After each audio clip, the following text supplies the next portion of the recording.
Hello, Elfino. How you doing? Vows of virtue, deeds of cruelty.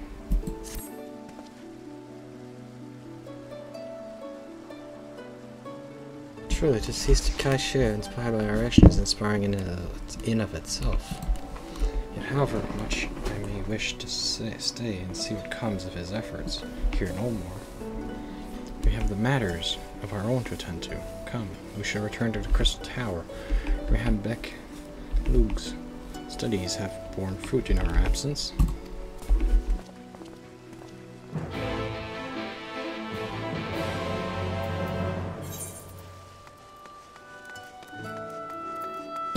We're going back to the Crystal Tower.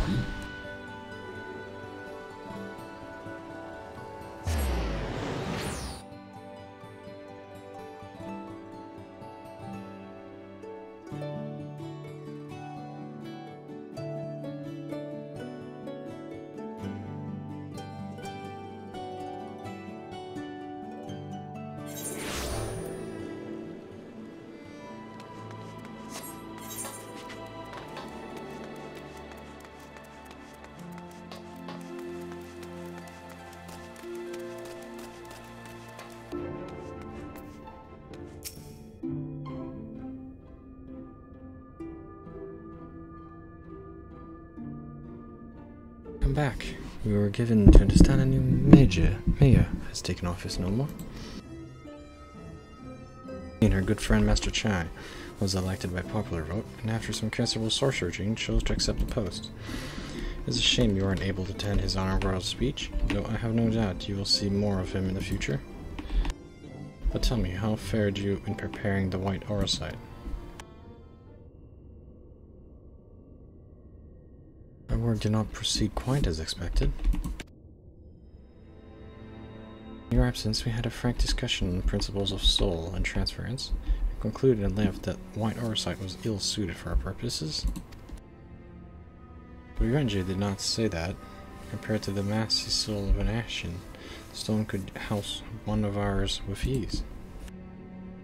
That I did, and armed as we are with Beckluck's invaluable insight, it would indeed prove trifling matter, were we to disregard the invulnerable link twixt mind and soul. A link which would we belittly realize be weakened most perilously in the process of running our souls dormant, as our sight doth require. Thus the shedding of these fleshy simulacras and the serpent of Aether which comprise them would in likelihood deprive us of our psyche as well. It would theoretically be possible to channel our minds into the Earthside instead, but we would more than likely sacrifice your souls in the process. Which is why we have abandoned that plan and instead devote our time to finding a means by which mind and soul might be transported together. Then we are no closer to a solution than we first began. It is a vexing conundrum indeed, but one for which the Crystal Exar has posited a most intriguing solution. When our discussion turned into transference of memories and psyche, I could not help but remind you of a technique which I have personal experience. Do you recall what we learned of my eyes from your encounter with Udoga and Yune? I speak of the royal Isle Elvalagan imperial line, gifted to my forebears through the blood and memories of the ancient Alligans. It is by this gift that I am able to control the Crystal Tower. If we were to gain an understanding of the technology by which the Alligans were able to accomplish this transference, perhaps we could keep in mind and soul together. Imagine, if you will, a device like unto a soul crystal, replete not only with our worldly memories, but also the bountiful energies of the soul. It is our current avenue of investigation, and we will follow it wherever it leads. While we are thus engaged, I think it best that return to the source and inform Corral and the others of our findings. Great, I imagine that Terra will be relieved to hear we've made progress of sort. Then I would beg leave to relay our findings unto Tancred and Reen, and to assist where I may in their investigation of the empty. Yes, please do. Should we have need of your counsel, we will not hesitate to sign you.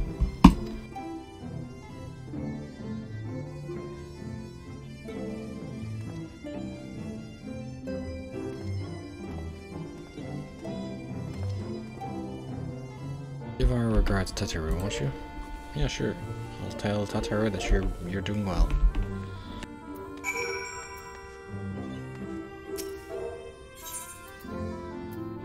Just teleport right to the Rising Stone, right? Right, let's go talk to Tataru. Tataru, how you go doing, Tataru? Tataru. Tata. Hello, Tata. You're back. Yes, I'm back. How did everything go in the first place? Wait, doesn't mean Krillin will be here shortly? And she'll want to hear too. She's just tending to the others. Their bodies, I mean. God, I don't think I'll ever get used to saying that. Anyway, you can tell us everything the moment she gets here. Several cutscenes will play. Okay, so it's gonna be a long cutscene. Alright, let's go.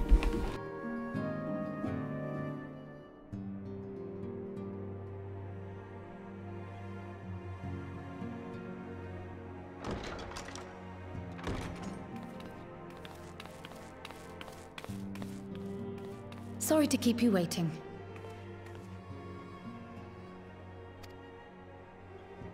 I've carried out the treatment as per Master Matoya's instructions. It should slow the destabilization of their corporeal ether quite significantly.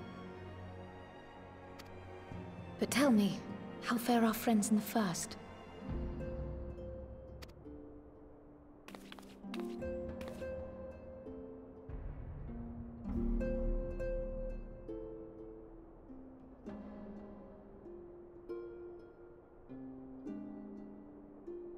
So this Becklug's the first to lead an authority on soulcraft, are they?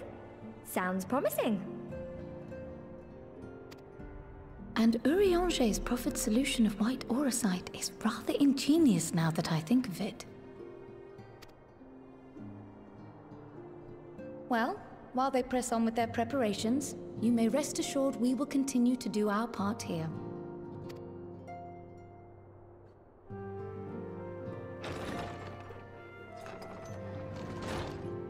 Oh, you're back.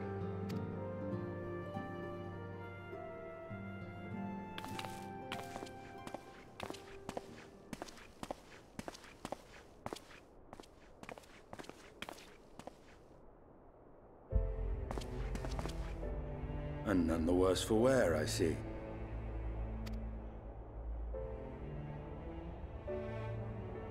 Estinian!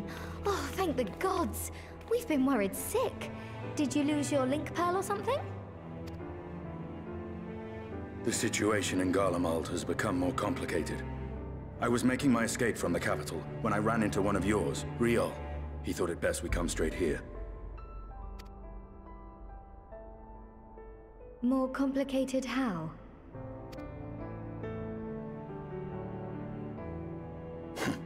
Where to begin? After entering the Empire via Razat Han, I went about my mission of investigating Black Rose.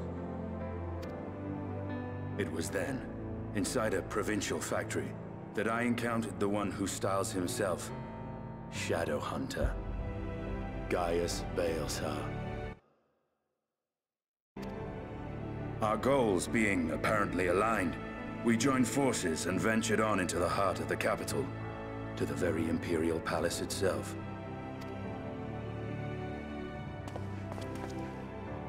There, we found a man whom all assumed dead.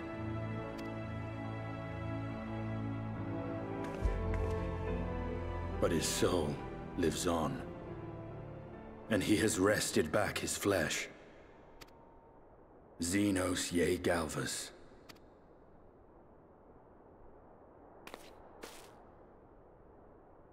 Nor did the surprises end there.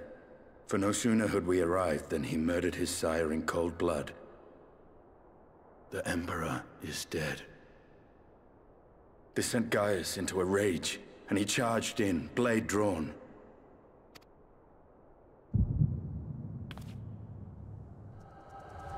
What's wrong?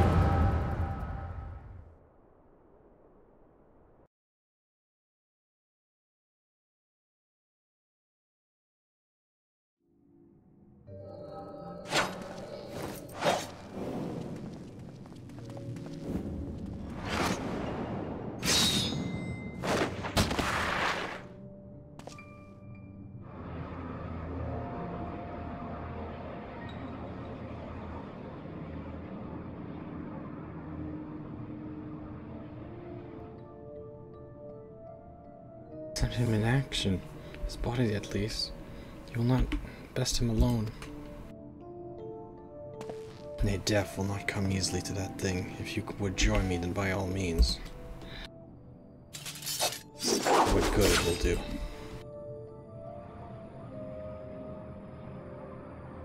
Black Wolf and the Azure Dragoon. I suppose this might suffice.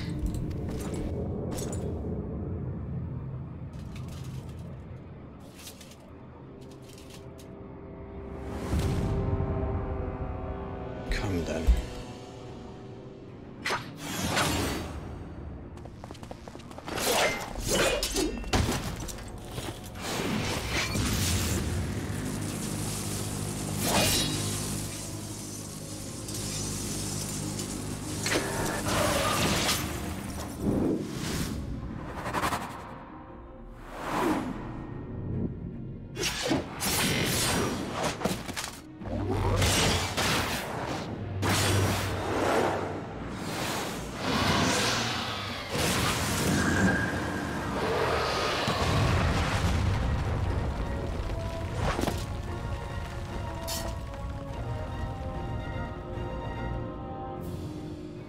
And a simple pleasure of one's own flesh. Surely there's no place like home. Abomination. Whoever he is, was barely a match for him. If we stay here much longer. Virus, your radiance. Are you alright? We may wear out our new welcome.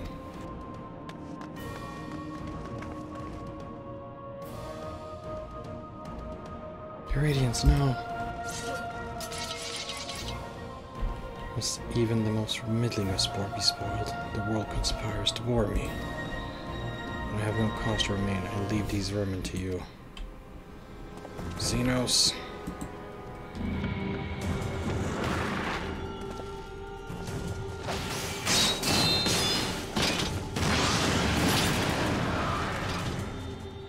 Well, any bright ideas? Xenos basically pinned the Emperor's assassination on Gaius and Estinian.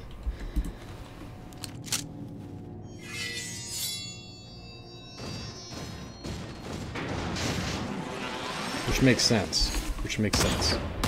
Xenos pinned it on Gaius and Estinian, obviously.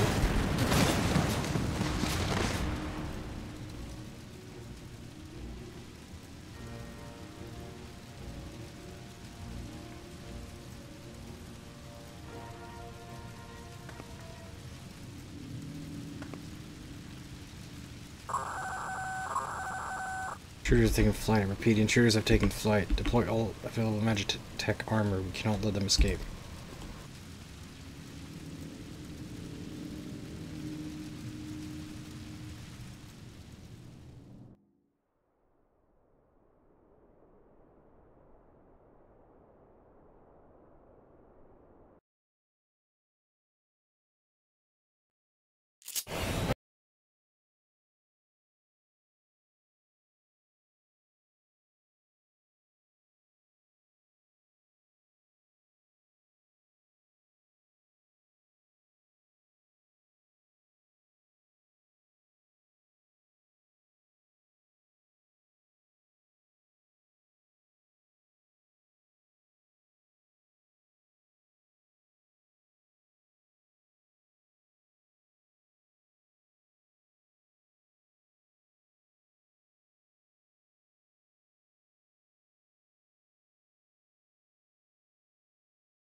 Well, someone's been busy. That's another Ultima weapon, isn't it? The heck is that? Who's on there? What is that? A random Garlean? Volatile prototype. Arc Ultima. Alright. And you would bar my way, would you? So be it. Dominate Hog, lend me your strength.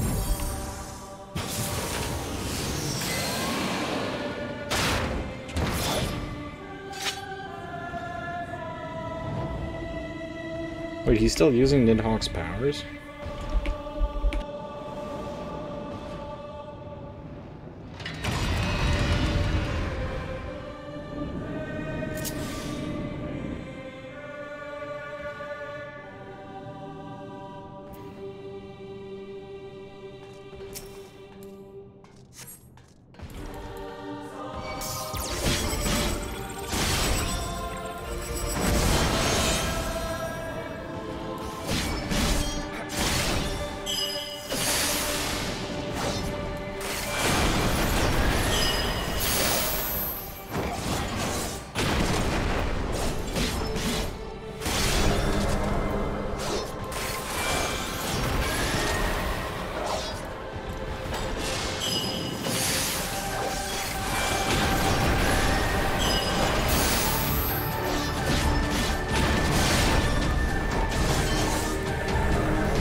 Dang it, where was I supposed to go there?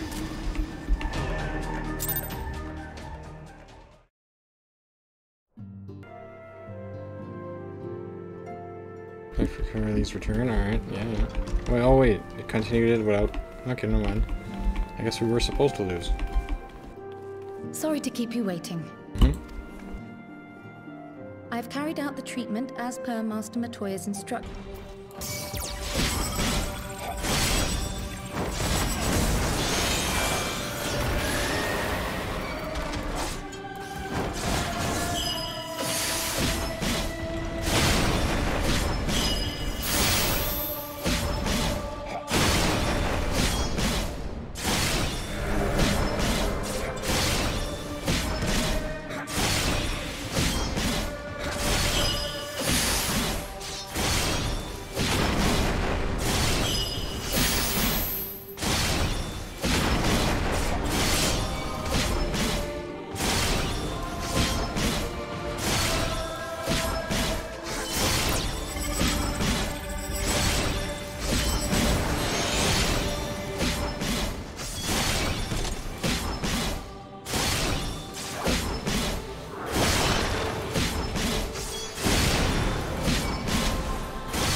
Fuck, how did I fail that?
belongs.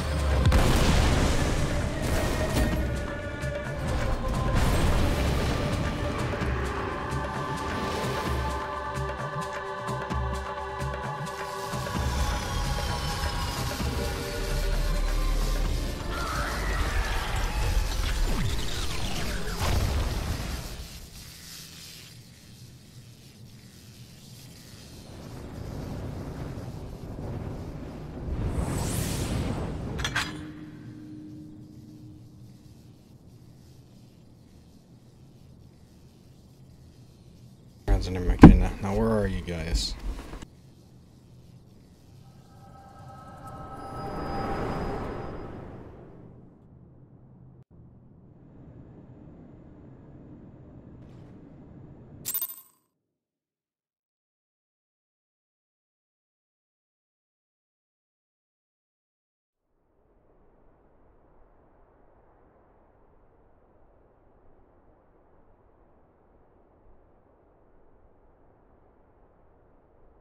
Are you all right?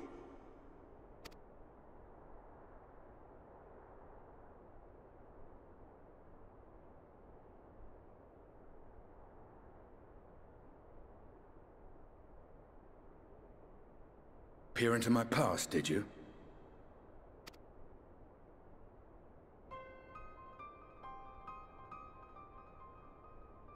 Well, I didn't quite relive the experience as you did, but I bore witness to it all.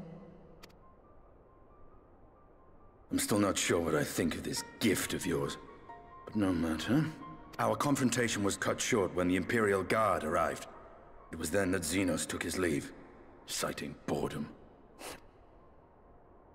To think their research into the Echo could bear such fruit. Escaping death, jumping from one body to the next, and returning to his own after all this time. He is an Ascian in all but name.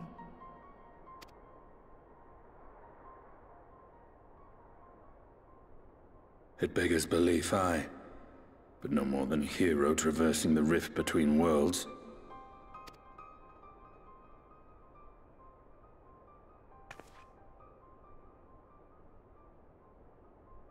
My concerns are far more prosaic. With the Emperor dead and the Crown Prince missing, the Empire is in disarray. Until order is restored, assuming it even possible, we needn't fear an Imperial reprisal. And for reasons of his own, Xenos took it upon himself to rid the world of Black Rose.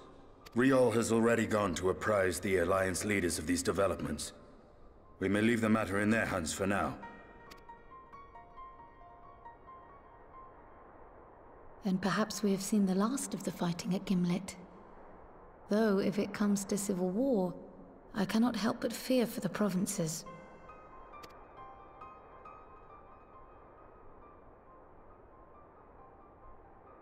Ah, I'd nearly forgotten to ask. What became of Gaius? Did he not escape with you? That he did, but we parted ways shortly after leaving Garlemald. He claimed another threat had arisen which demanded his attention. He didn't elaborate, but the absence of some device or other in the capital gave him reason to believe they're planning something. Lest you worry, I believe he has well and truly shed the Black Wolf's pelt. Conquest is no longer his objective. We may safely leave him to his own devices. Well, it's nice to have one less foe to worry about, even if we do have a mysterious new threat to look out for instead.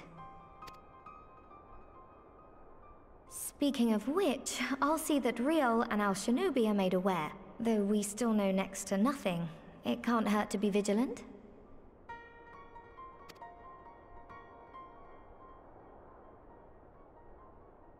Well then, with Black Rose nipped in the bud, I believe I've fulfilled my part of the bargain.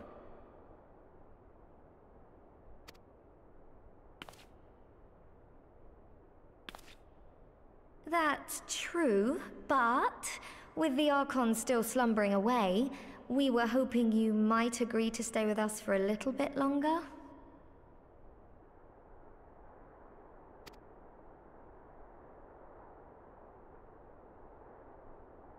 Sorry, but I'm not inclined to extend my contract. Gaius isn't the only one with business to attend to.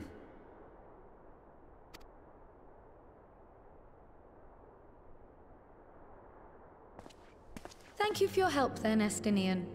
I see why Alphino admires you so.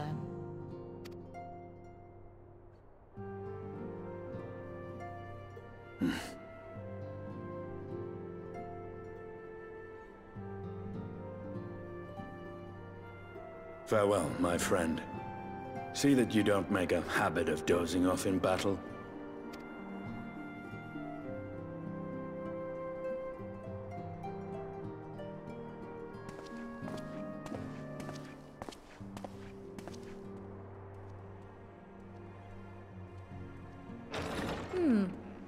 I suppose we should all be getting on then.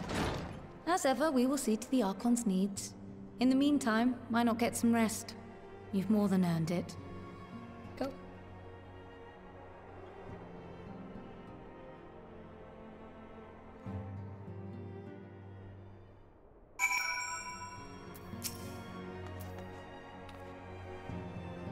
We shattered for all that hopping back and forth between worlds. Why not stay here for a while? I'm sure Beck Luke can manage without you. You've got enough shines to help them, if you ask me.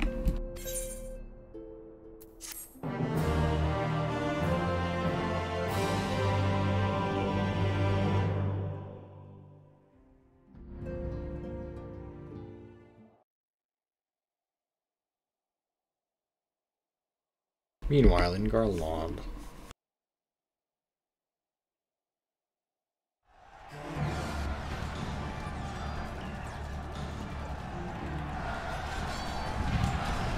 Because you would dare deny Lord Nova the throne.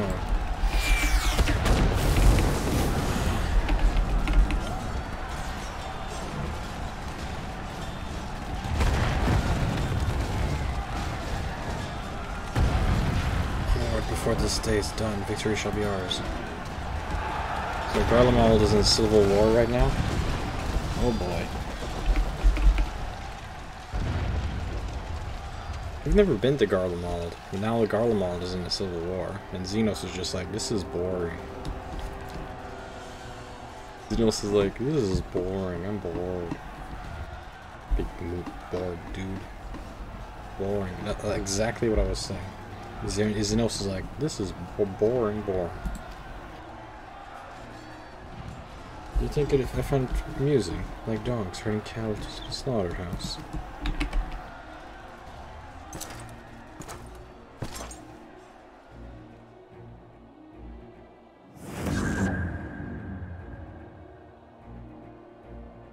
True, not here, your soul. Who are you?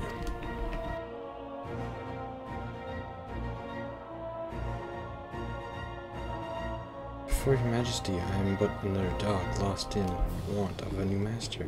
Hunting dog, if you should wish it so. For I know full well the prey you would seek next. Zodiac.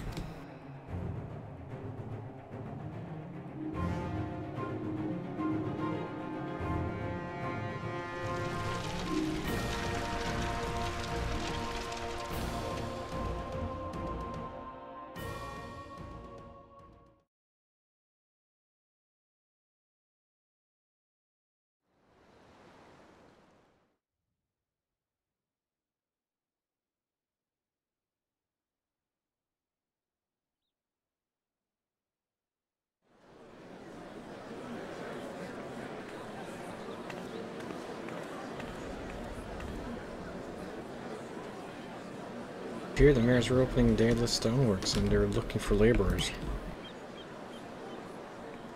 There's talk of resetting some old, abandoned village too. They're even laying on free talos to help anyone willing to make a move. Free talos? We better best back it. City work, board, and lodging. If that's not a recipe for hope, I don't know what is.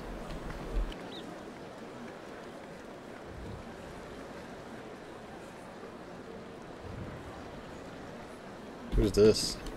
Hope? Who's this dude?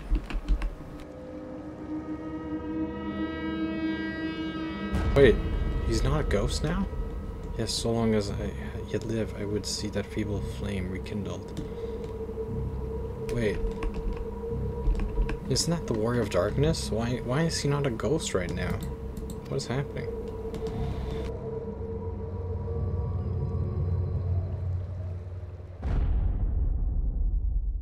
It is my destiny to see our dream fulfilled.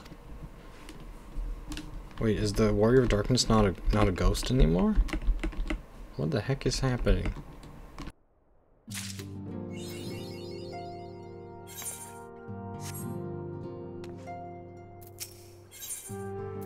Letting me use new treasure. Curly is glad for your return, but it remains to be seen if she has got tidings to share. Okay.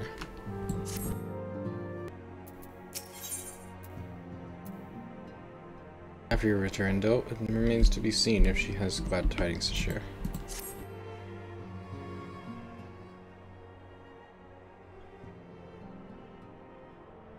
Hey, my, what a pleasant surprise.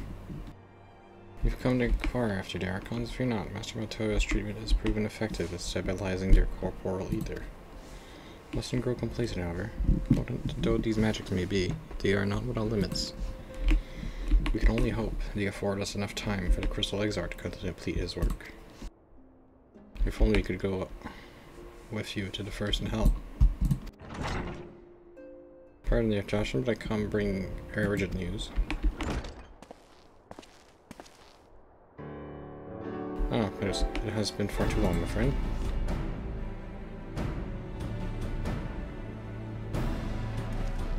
Forgive me, I don't believe we have been formally introduced. I'm a former Garlean ambassador. I remain here in Yorza under the auspices of Commander Alden, offering what counsel I can in hopes of resolving present conflict with the Empire. The ambassador of the Garlean Empire. Yes, I have heard stories of a defector from Garlean. But never mind that. You said you have urgent news?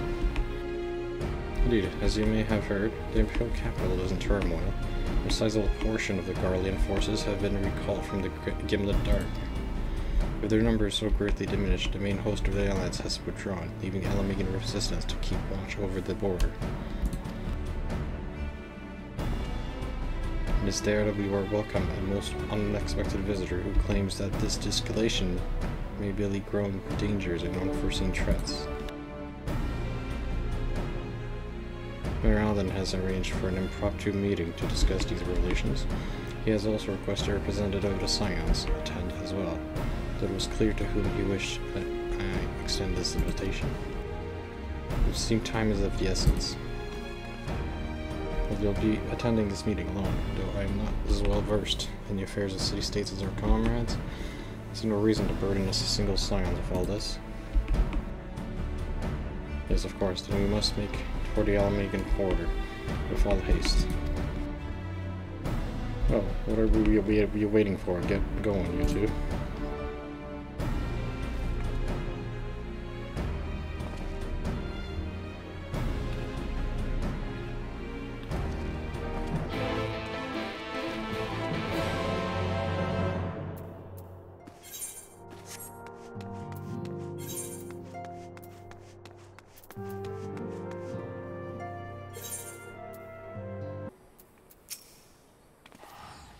Morale awaits you in the Royal Palace, if you would follow me.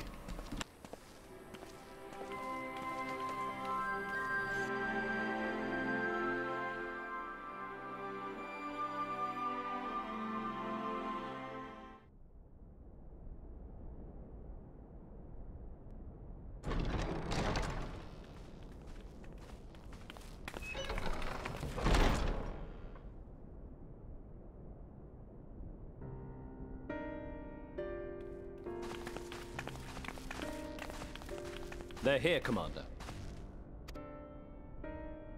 And I, for one, am grateful that they are. Told you've been busy since our paths last crossed at the Gimlet Dark.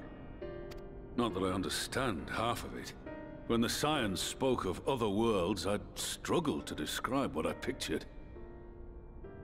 Mayhap things would seem clearer were I to hear the tale from your own lips.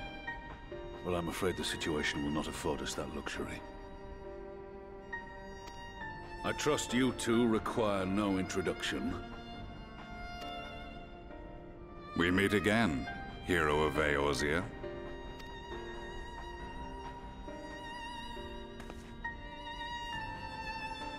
Must we repeat Like, I this don't trust you. ridiculous display? I pose no threat to you, though what I come to warn you of very well might.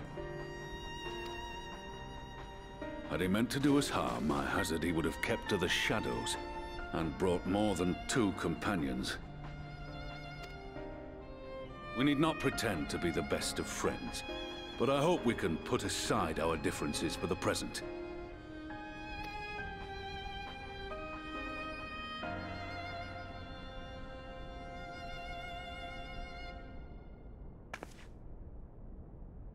As you are doubtless aware, Sir Estinian and I cooperated to rid the world of Black Rose in your absence.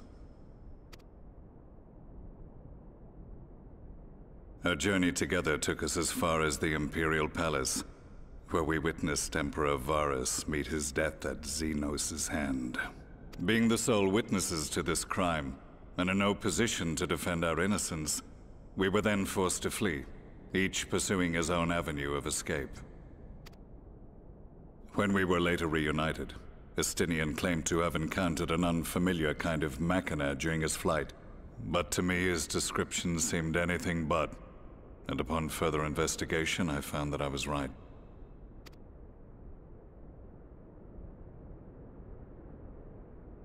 The Empire is developing a new Ultima weapon.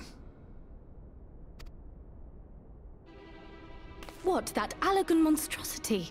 Created to vanquish primals? With which you yourself once thought to conquer Eorzea? The same. In my foolishness, I sought to harness its power, and became the Ascian's pawn in so doing. But you know as well as I how that tale ended. The weapon itself, excavated from beneath this very city, was destroyed ere we could fully unravel its secrets, and that should have been the end of it. But unlikely as it sounds, the Empire's efforts to recreate it have somehow borne fruit, primarily through secret research conducted by the 7th Imperial Legion, it would seem. Wait, the 7th was all but annihilated at Cartano, along with its legatus. Indeed, few survived. The 7th, as it is now, has little in common with the Legion led by Vandanis, and its leadership has changed hands several times since. Precisely how this project has continued despite such turmoil, and under whose auspices, remains a mystery. What we do know, however, is that a number of prototypes have been produced, and that one of them is on its way to Eorzea. We attempted to stop it, but it was all we could do to slow its progress, so we resolved instead to bring you warning. And right glad are we that you did, though it soundly dashed our hopes that tensions might ease at last. As it is, we've begun to strengthen our presence in the Gimlet Dark, and are assembling a force to meet the coming threat. A force with you in its vanguard, I hope. Before you say anything, I know full well you have pressing concerns of your own.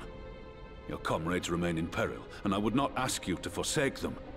But the fact remains that you, and you alone, have faced the Ultima weapon, and emerged victorious.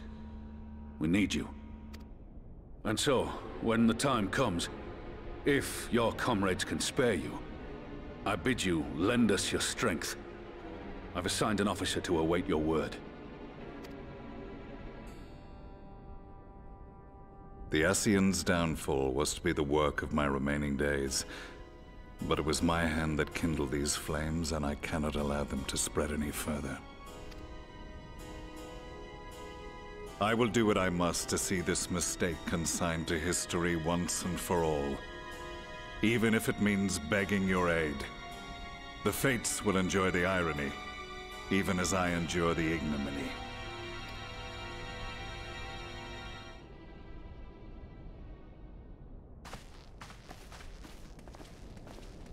I too shall make for the border and offer my skills, meager though they seem in such company. Mayhap we shall meet there anon.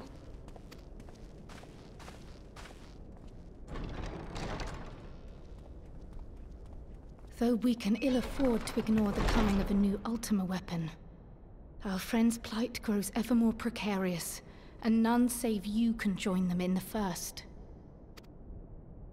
I only hope you are not forced to make a choice.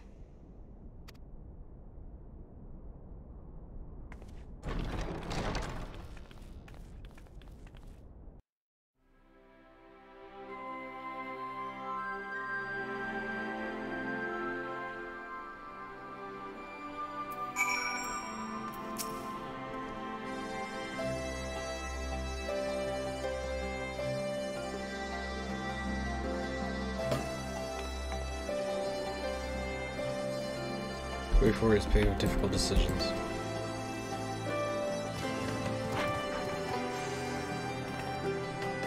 You can ill afford to ignore the threat of the new Ultima, but with each passing day the plight of the Sun will grow ever more peerless. If you cannot stay for a debriefing on the Ultima weapon, I will not stop you. I only ask you to account for it with me before returning to force.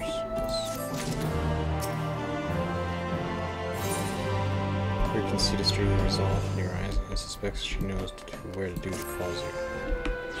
Take it you're ready to return to first, and I would ask that you apprise the others of recent events here in their source, namely Xeno's return and developments of a new Ultima weapon. As for their abilities, you may assure them Master Matoya and I will continue doing what we can to keep your corporal Aether stable. Safe travels.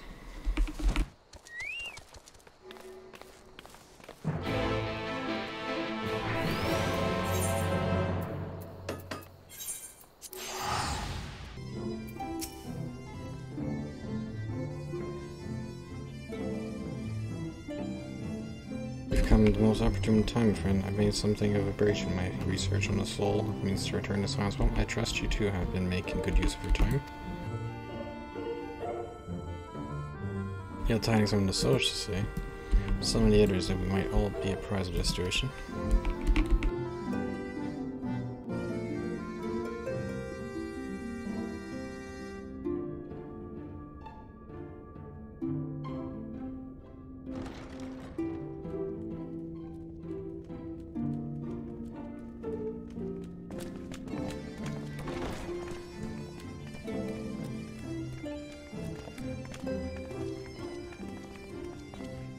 Now that we are all here, what news from the source?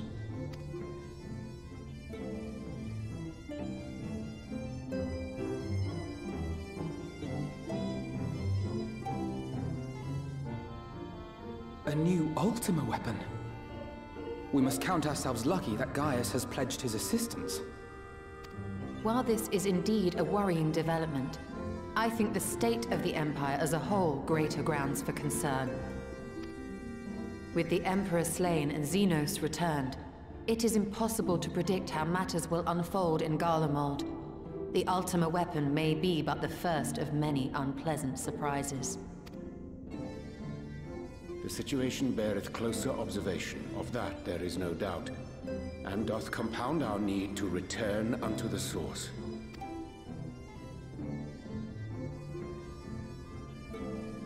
Then let us address that issue. Our long search for a means to see you safely home may well be nearing its conclusion. Thanks in large part to Urianger and Becklug's invaluable insight, we have succeeded in fashioning a vessel for the journey.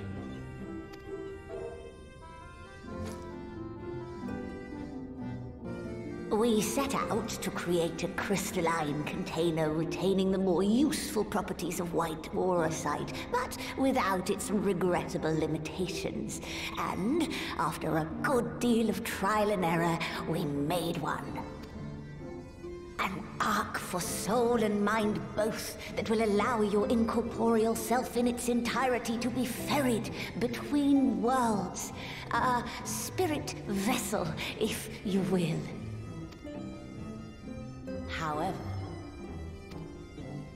However?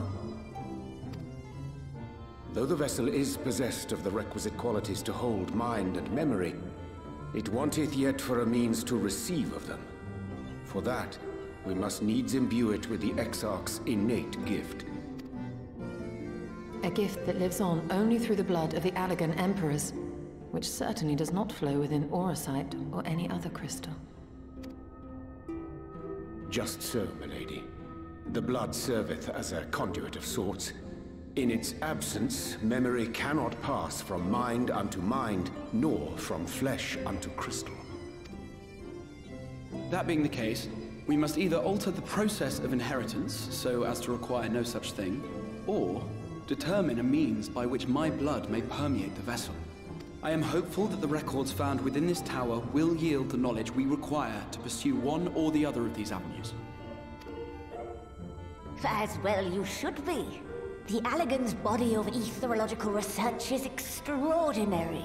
I can scarce believe it the work of ages past. But its underlying principles are not so very different from those of my own field of study. Given time, we will find the answers we seek.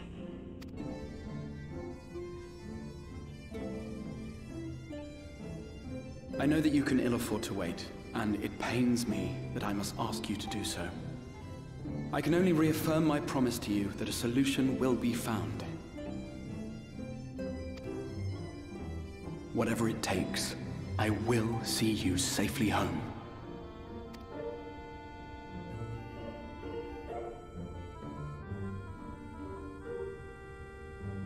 My apologies. I do hope you haven't come to tell us that mortal peril fast approaches. No. I had hoped to speak with the Warrior of Darkness. But there is no need to cut short your meeting on my account. I will be waiting outside.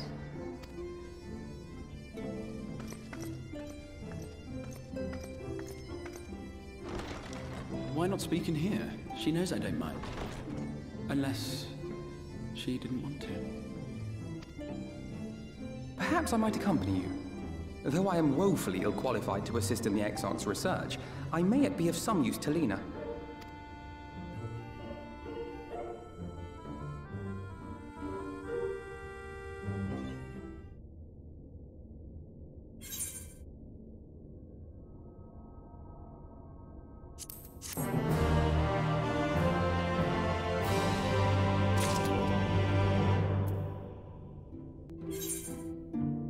Close the ear, says Captain Lena, except... To confess, while I enjoy my fair share of scholarly research, it will be a good step outside of the spot of fresh air. And then shall we go and speak with Lena? Yes. Let's go speak to Lena.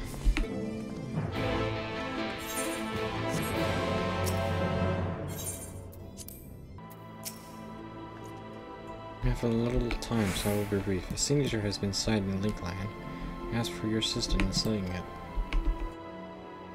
Signature, I had heard some few yet remain after the knight had returned. Perhaps we could call the others? There's only a single signature, a simple task for a guard, I would think.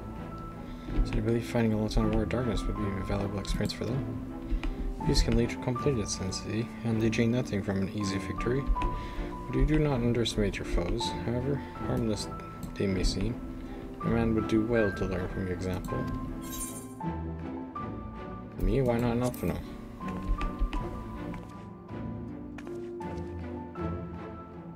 Cannot be serious, come on.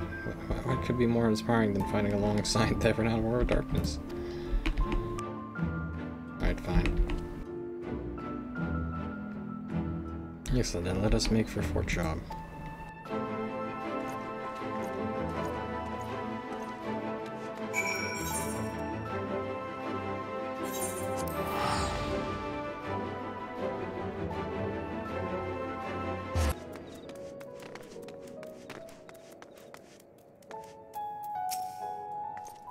If you would wait a moment, I will gather the others.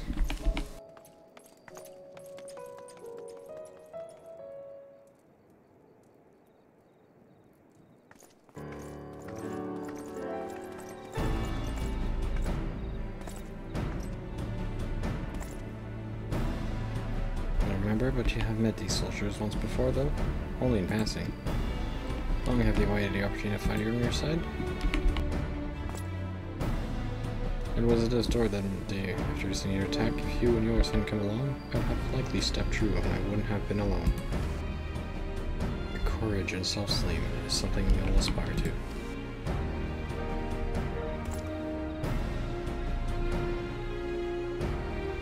You seen it here before my very eyes and had no choice but cut her down.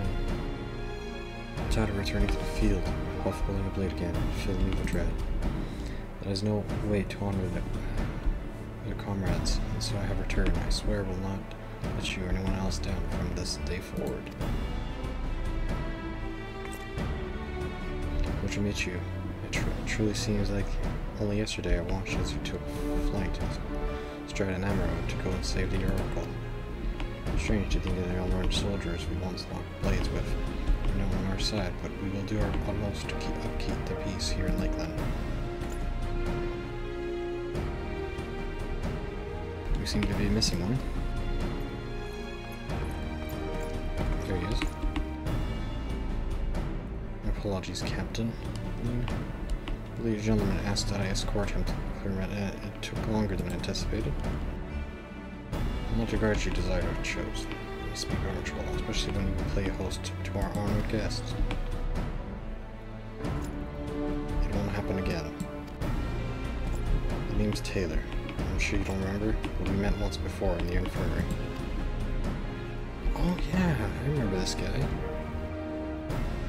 I asked you to deliver a message to the Exarch and the Warrior of Darkness.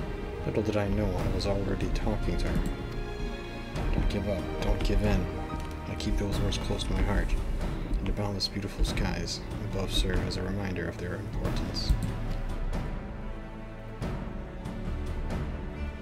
My friend got to see the knight's return shortly before she passed.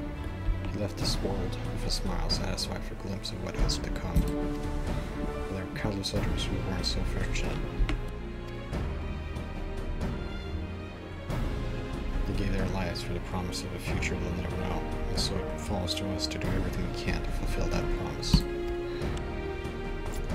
No matter what happens, we won't give up, we won't give in. Yeah, I remember this guy. He's the guy from the infirmary. Man, it's been so long. Since all of our guardsmen in such a matter. Our scouts at the northern staging points have not had the pleasure of meeting you in person. Let us not keep them waiting.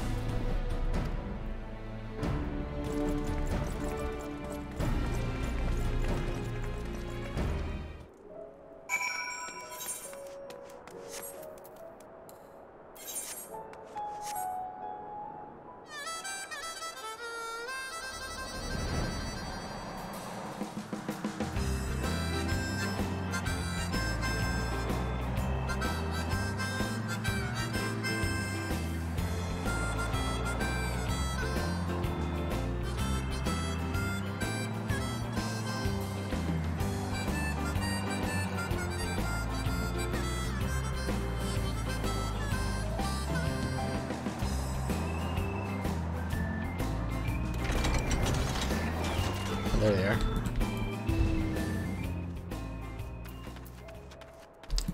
How's the progress? You good?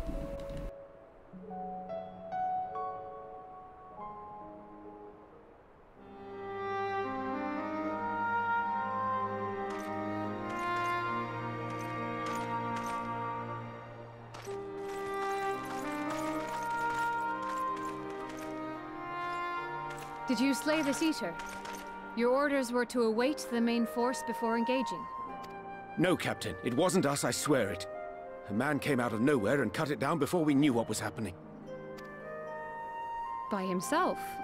Certainly it is no light warden, but nevertheless. It's true. Felled it with a single swing of his axe he did. I've never seen anything like it. So I says to him, "Who are you, the warrior of bleeding darkness?" And he says, "No, I'm a warrior of light." And that was it. Buggered off as quick as he came. A warrior of light? Why would someone go around calling himself that, though? It was those bastards who caused the flood. I mean, if you were going to pretend to be anyone, it'd be her. The Warrior of Darkness. It's because he was the Warrior of Light. Eh? Oh, I didn't know. It's an honor.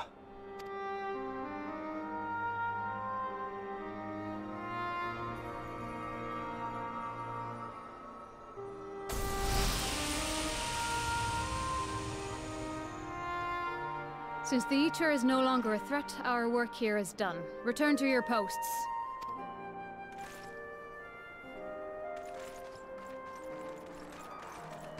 I had hoped to fight at your side today. But I'll continue to follow your example, and may we meet again.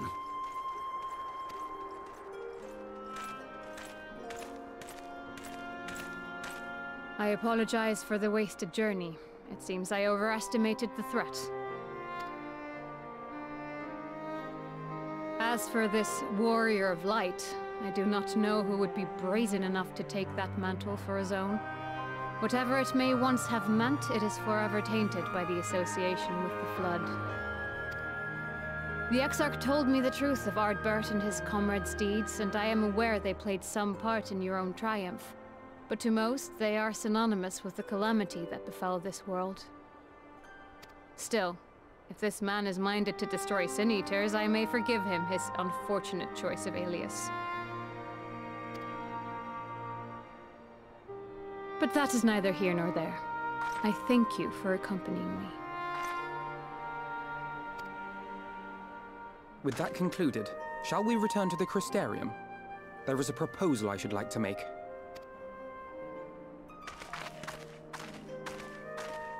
Forgive me.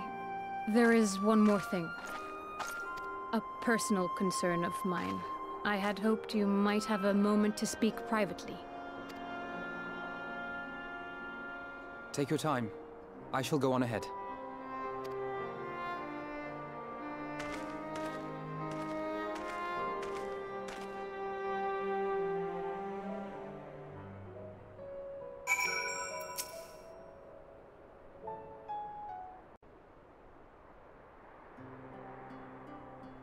I will not mince words. This matter concerns the Exarch. Though his countenance belies his age, his demeanor never has. He has seen more than any man should and grown ever more weary with time. But I see I give the wrong impression. While it is true he attempted to open a letter with a salmon fillet the other evening, we are not here because I suspect his mind is deteriorating. Nor do I believe him to be so maddeningly unconcerned by the prospect of his own death as he once was. Indeed, the opposite is true. It is for this reason that I seek your advice. Since he returned from the Tempest, the Exarch is not as he was. He seems a different man, a younger man. I know not the details of his research, but when I saw him at work recently, there was a glint in his eye that I had never seen before. He looked happy. It was as if he had peered into the future and for the first time found joy there. Though it gladdens me to see him thus, I wonder if I should not keep my distance. I fear that my presence will only anchor him to the past, remind him of all the pain that came before.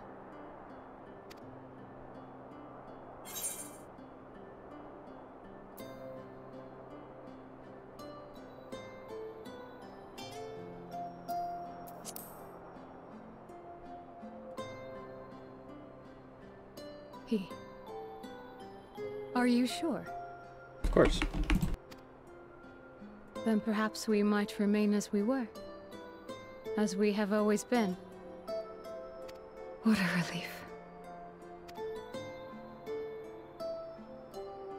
In that case, I will have to speak with him about the amount of time he is spending at work. This research is important, I know, but if he refuses to consider his own health, I will have to consider it for him. Good.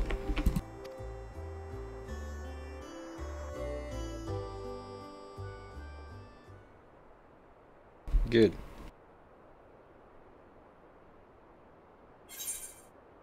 Complete.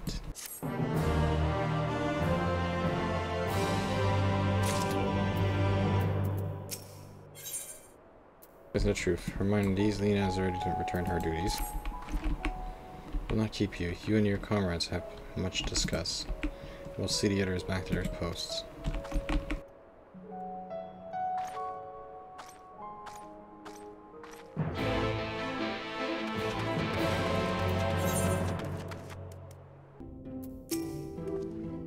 Your others quite shocked to hear what we found in Lakeland. Now that you're here, there is a proposal I should like to make.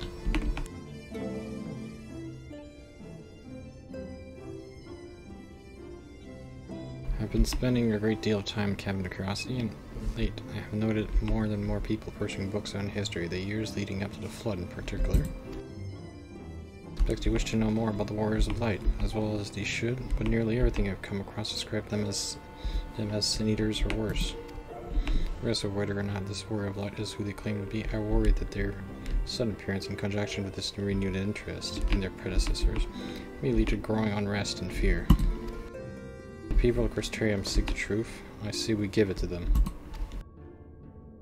I too can attest to the falsehoods found within full many of the cabinets and tomes, with nary a mention of the noble deeds of Ardbert and his comrades.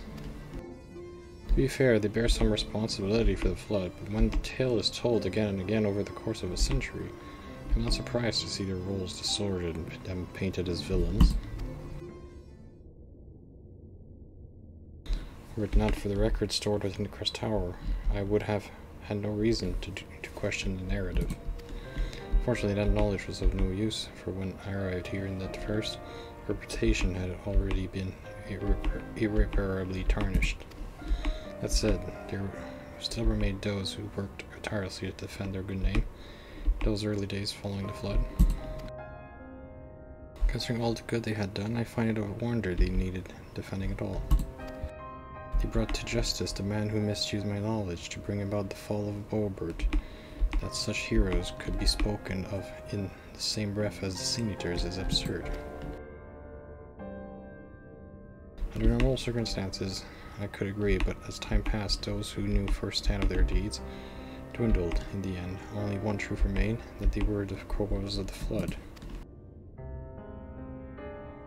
With the world on the brink of oblivion, it was all too easy for the Warriors of Light to become villains, deserving only of resentment and hate. At that point, the truth mattered little. It would not change their lot. Thanks to all of you, however, their lot has changed, and now they have heed the long-forgotten truth. You claim it was Ardbert who helped you overcome him at Selk, correct? Such a revelation could do well to sway the hearts of those who know him only as a villain. I have shared this with a select few, but one and all must be told of his sacrifice. To that end, I say we proceed with Alphinaud's plan. We call together the people of Crystarium and recount to them the true tale of all the Warriors of Light and the Flood that followed in their wake.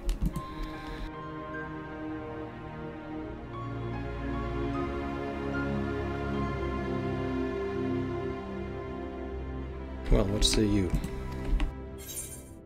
Spread the word, I say.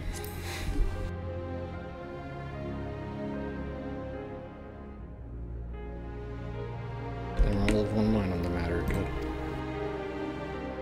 XIV, might I ask you to continue working with Beckloak and our means of returning home? The rest of us will see to gathering people of the Crystarium and XIV.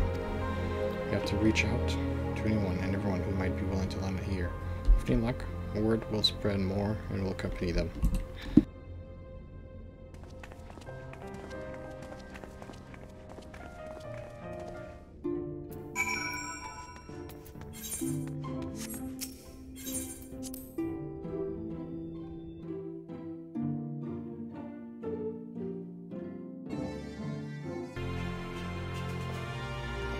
Dad, I owe the pleasure. Whatever it is, I must ask you to be brief.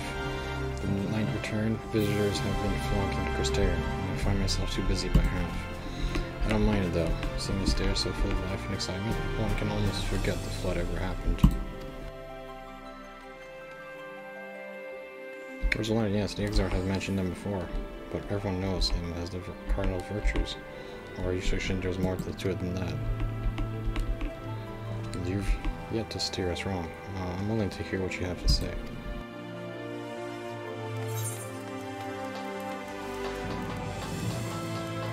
There's a lot more to it. They defeated some guy called Robot who was trying to destroy the world. Come to browse wares in the market, have you? I can guarantee you'll have no trouble finding what you need, whatever it may be, under Fulmore's new leadership. She has never been more prosperous. Word is that fellow of the day the Stoneworks has taken over as mayor. Did he really? Really wonder business is booming the way it is. And it won't be long before all Nordvan reaps the benefits. But you've come to talk about the market. Something on your mind. See, as I did mention, they have something to do with your returning to the night of Nordvan. My customer interest peaked.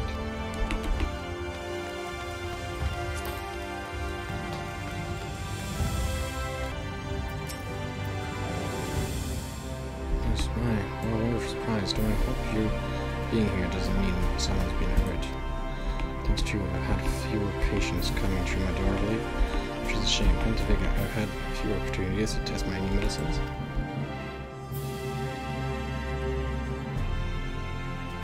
Yeah, just of course, it's actually been quite pleasant to have a few moments to myself now and again. Trooper with the Warrior of Light. Where's the light? XIV has already spoken with me about them. There's more to the tale. I'd very much like to hear it. Alright, there is a lot more to the tale. There's a lot more that no one here knows, except a select few who are involved.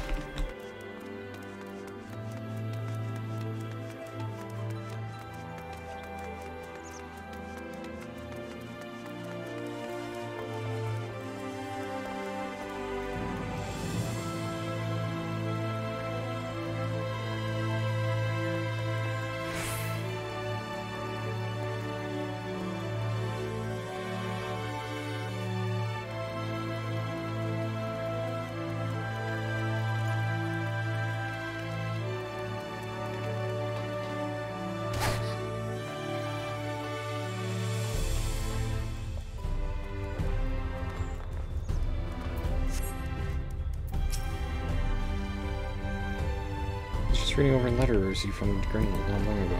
He says a visitor like Chris found him at the bottom of the ocean, and she inspired him to reach new artistic heights. Well, I can only think of one person capable of it. I'd say the latter is far more impressive. To think fate could bring the two of you together in such a place.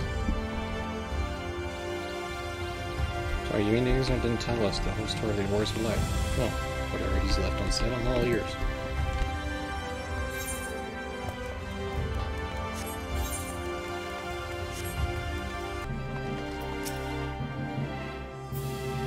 Surely there is at least one book here that does not cast our life and deed or deeds such a negative light.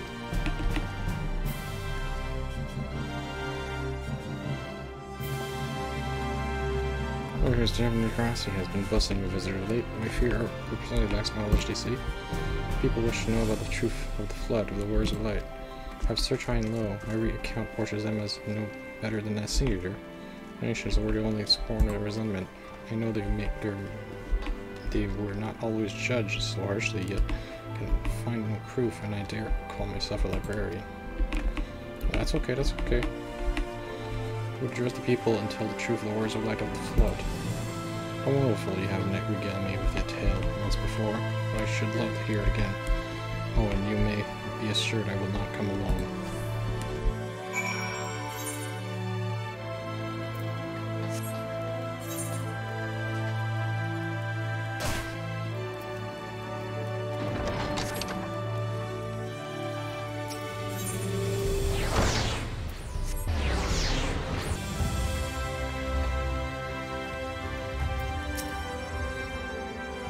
Here you are between the four of us.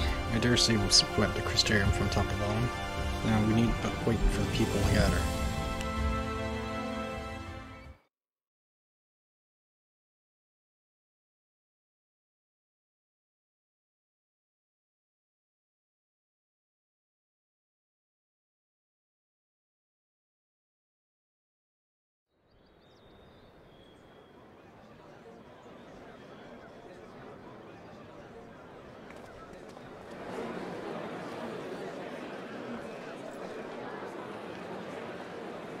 Yes, this looks to be nearly everyone.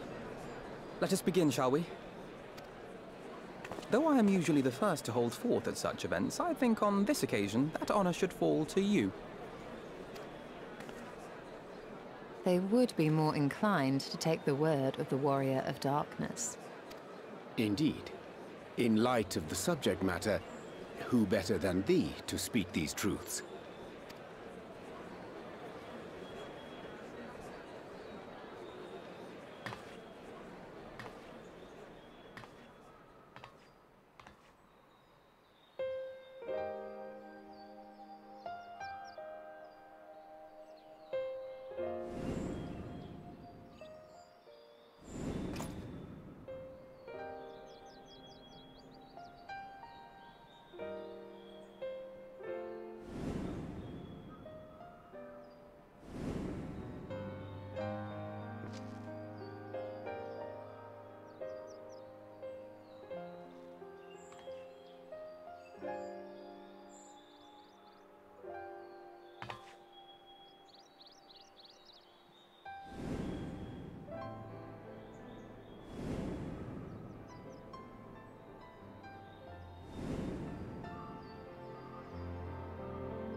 Wicked White? The Warriors of Light did all that? So they never... I mean, they only ever wanted to help. And when everything they'd done turned to ash, they still carried on. They gave everything to stop the flood. First their lives, then their souls. And they managed it too, in the end. They saved us. And we cursed their names.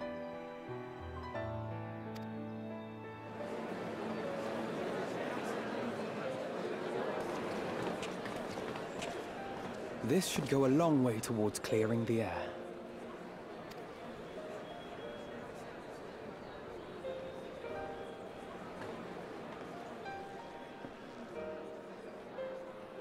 Ardbert. Holy fuck.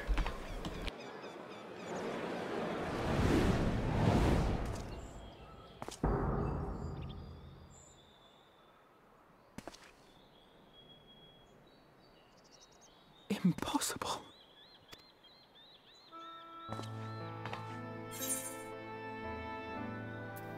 Take it I'm not imagining this then. I definitely see something.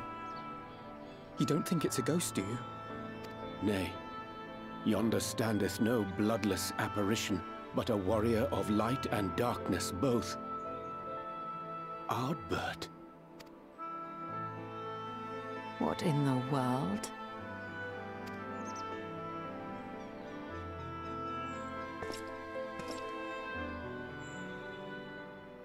It's you! The one who slew the Eater!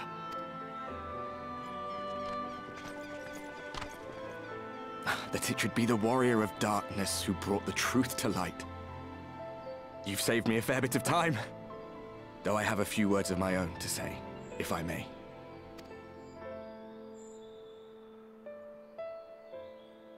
People of the Crystarium! I am Ardbert. One of those you know as a warrior of light. That's impossible. You should be dead. Aye, that I should. But as the world has been given new life, so too have I. I know not why I, and I alone, have been gifted this chance. But I do know this. Only by the will of the star itself could such a miracle come to pass.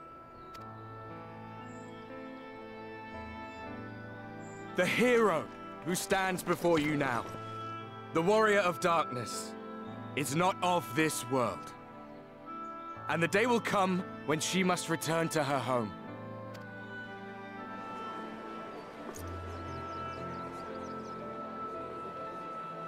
But this land is our home. And if it is to remain so, now and forevermore, it is we who must protect it. The time to rely on saviors from afar has passed. It is you who must rise. You who must become the new Warriors of Light! What? Us? Warriors of Light?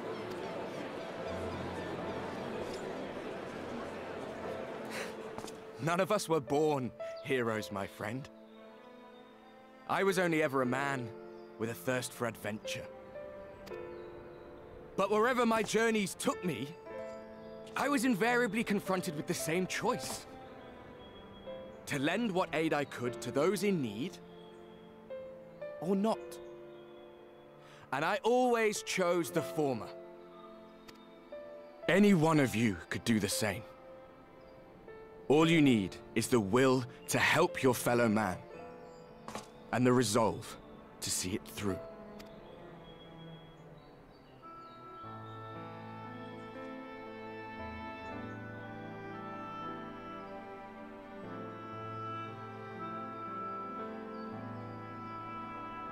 From thine own lips did we learn of Ardbert's fate, and by thy countenance I gather thou art not inclined to recant thy testimony. Yet whosoever this man may be, his words hold truth and resonate with the citizenry besides. For us to voice our doubts here and now would serve but to sow disquiet. 'Twere better we retired unto the ocular and there discuss this matter in private. Go. I will stay here and watch.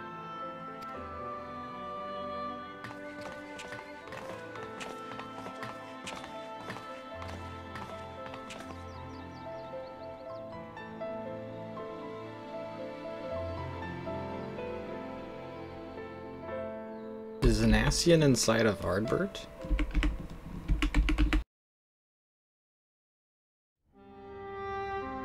I'm confused. Is Ardbert alive, or is that an Ascian inside of him? So, that is a warrior of light of the First. I've not had the pleasure of making his acquaintance, but as you all seem to be in agreement, I gather this is no simple case of mistaken identity. As far as I was able to discern, that was indeed Ardbert. It has been a long time, but not that long. Could he truly have been resurrected as he claims? Sounds like him, but it isn't him. Something's weird. Ardbert did entrust his very soul unto thee. I see no reason to question thy judgment. Nor I. To my eyes, your ether burns as brightly as the day you slew Emmett Selk. That is proof that he is with you still. Yet that which standeth now before the people is far more than a passing imitation. I am reminded of the cardinal virtues, though a sin-eater he is not. Which leaveth but one plausible explanation. That he is an Ascian.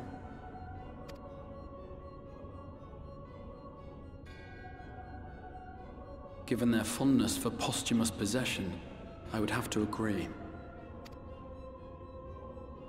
From what I understand, the Warriors of Light were laid to rest in Yulmore by those whom they had aided in life.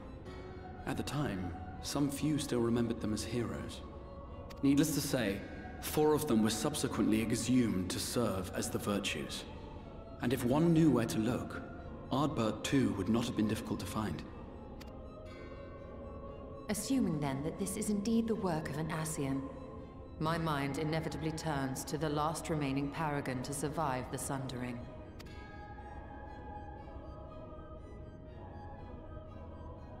Elidibus.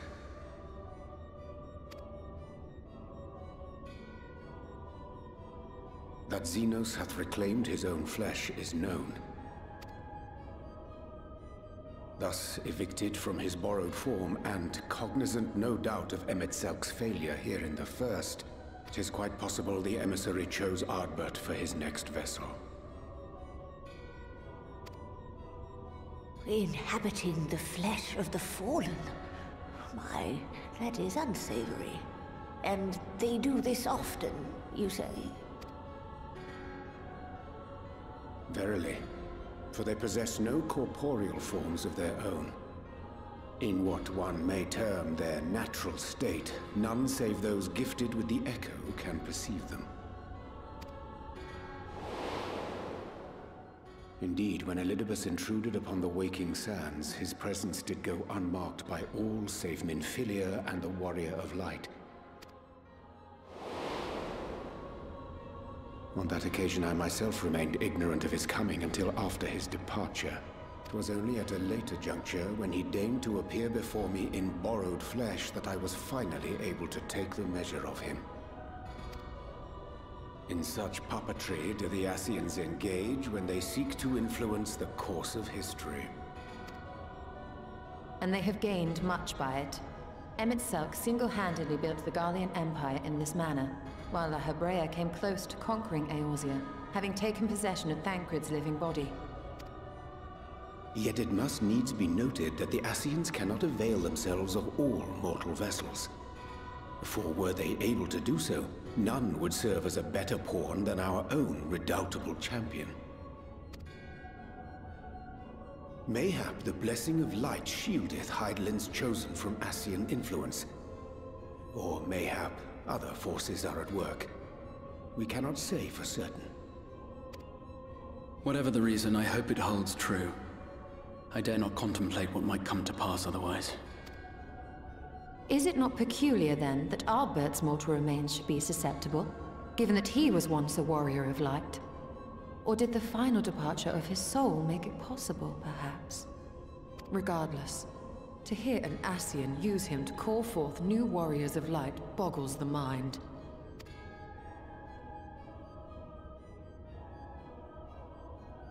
Elidibus hath ever been an enigma, his ostensible purpose being to preserve the balance between light and dark. When he made overtures towards me, however, I was afforded a glimpse behind the mask of the self-appointed emissary. I shall not defend mine actions, undertaken in pursuit of a better understanding of our foe as either wise or prudent. Nevertheless, what little I did glean may now prove useful. Elidibus possesseth a subtle mind, practiced in the art of manipulation. That he coaxed this star's most valiant heroes as far as the source with naught save half-truths is no trifling feat. And now I believe he doth employ his skills once more to some as yet unknown end. Though naught is certain, should my suspicions prove true, we shall have need of all our wits if we are to uncover and thereafter thwart his plot. Agreed. 'Tis plain that simply speaking out against him will not avail us. At best, it would only serve to confuse the people. And I would hesitate to do anything which might tarnish Ardbert's reputation once more, nor yours by association.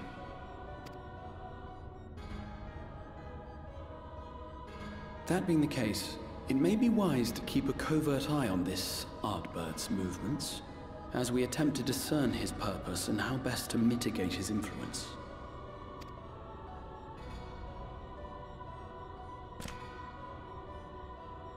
His performance appears to have concluded.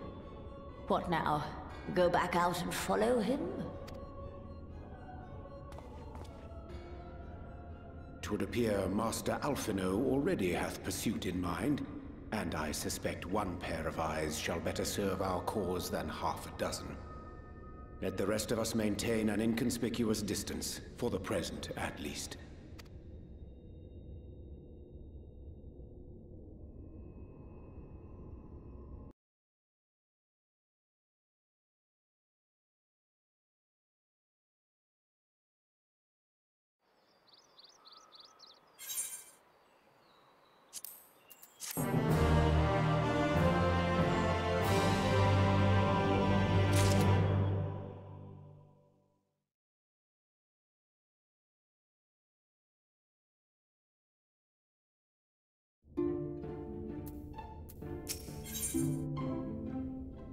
Sleep disturbed.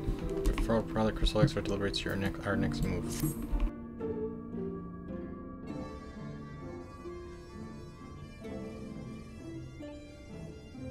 did well to dispel the falsehoods and surrounding words of light and their actions prior to the flood. Though I must say the reappearance of Albert, or rather one who appropriated his entity, was a rather curious development. He is an imposter, of that there is no doubt. But to the masses he will appear as a hero returned from the grave.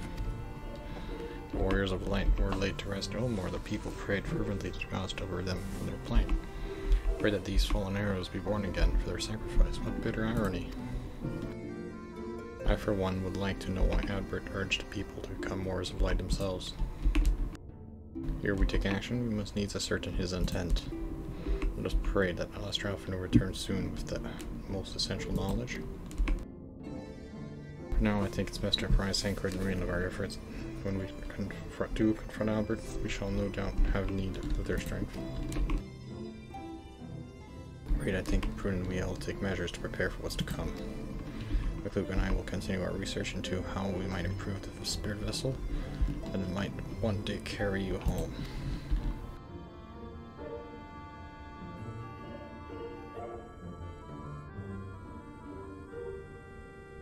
Then I think it's time I return to Greatwood. But now, everything we have learned of the actions have been handed to us at their leisure. That was one of the MSL's unique failings. I have no reason to think Elidibus will be as forthcoming. Fortunately, I recently received word from Fano that hereafter 2 external export chambers have been discovered deep within the Kitana Roda. Element believes the relics would tell of a great calamity that befell an ancient civilization, that of the acids. They may lead us to the truth we seek. Would you care for... Sure, let me know. Would you care for company then?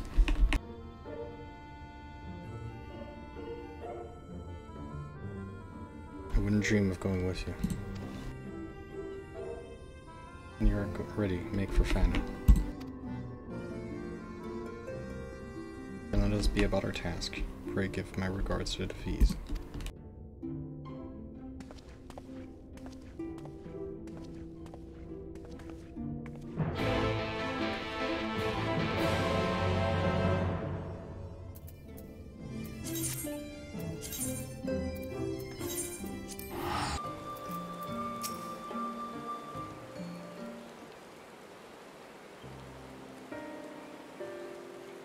Azaranka, we have accomplished much since last you came. With the Light Warden dead, its minions dispersed, we have at least reclaimed our hunting grounds near Rectica Falls. It was there that we discovered more ruins, although we ran afoul of no traps while exploring Halls, determined that the innermost chambers were warded by magic. Well, we're in agreement. Before investigation could proceed, you should be summoned. We are grateful that you did. From what you have told me, I strongly suppose that wisdom my comrades and I seek can be found within. This wisdom could prove invaluable, for we may soon face a foe whose greatest asset is our ignorance. I see then it is good that we have come, for Ronka was once home to the greatest of weapons, knowledge and understanding. It is our duty to ensure you and yours do not want for either. That said, we must proceed with caution. To have reached the inner chamber, one Melissa suggests a more formidable deterrent yet lies within. Come now, surely any threat sleeping within the ruins pale in comparison to those we have faced thus far? This is not a game. You should not be eager to run headlong into danger. And who was it pinning the return of our allies that we might venture into your ruins? I do promise not to tell. I suggest we be going. Fine. Get back here. Get back here, you. Remind me, exactly how old are you and your sisters? I think perhaps it's for the better, I don't know. Pray forgive their overzealous nature. None save we three have been privileged to escort you. Witness to its secrets. Their hearts now burn with the curiosity that is not easily satiated. Please, you need to apologize, as a seeker of knowledge. I understand full well your enthusiasm. To which I believe I have kept you away from the ruins long enough. Come, for the Kitana Revel.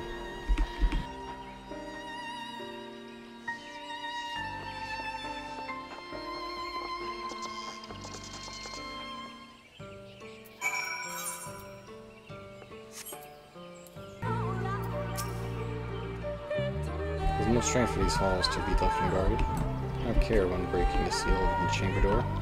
Danger surely awaits us on the other side. So it's gonna be a long cutscene. Let's do this. Cutscene, let's go.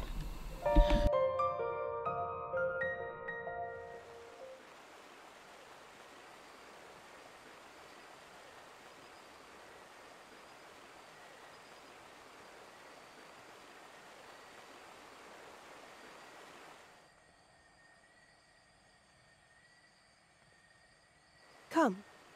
Our new discoveries are to be found this way.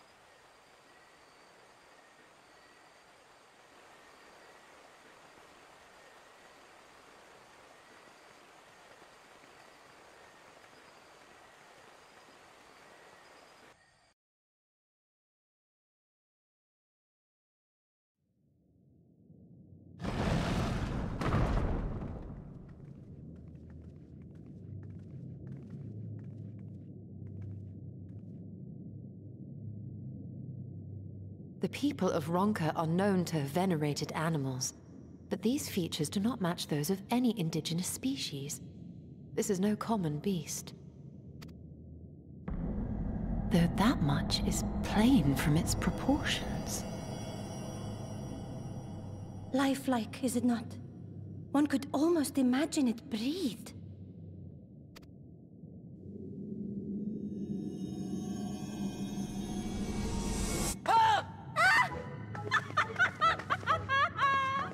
Why you... Ugh.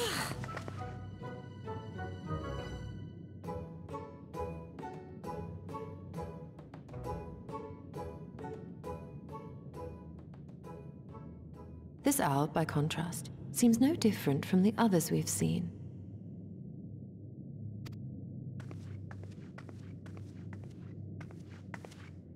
The sealed door lies ahead.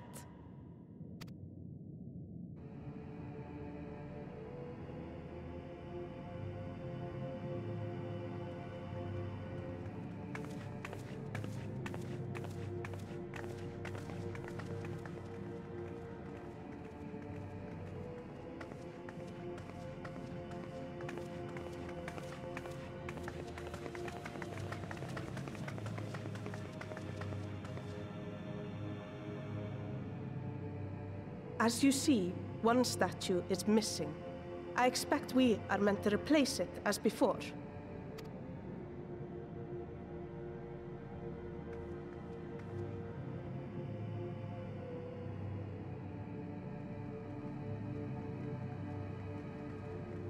Too simple.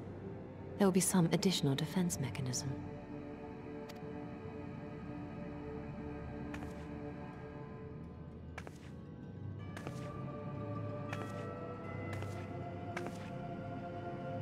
Just a moment. There are words carved into the stone. He who would disturb a hero's deserved slumber shall instead waken the beast and know his folly.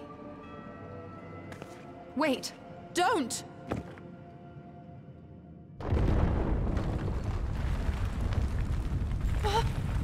What? But I only... What is happening?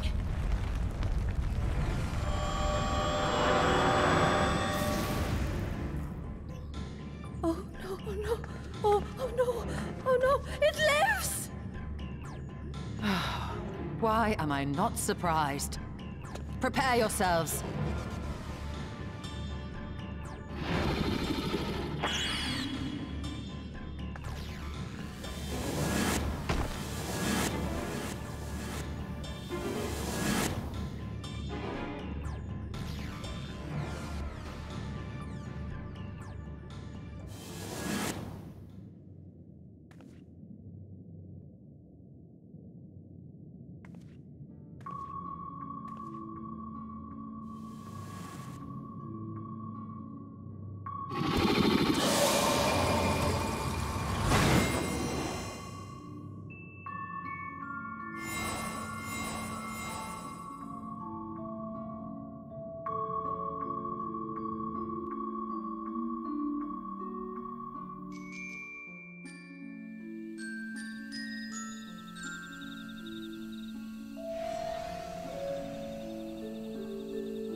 You're the Opopo. Opo.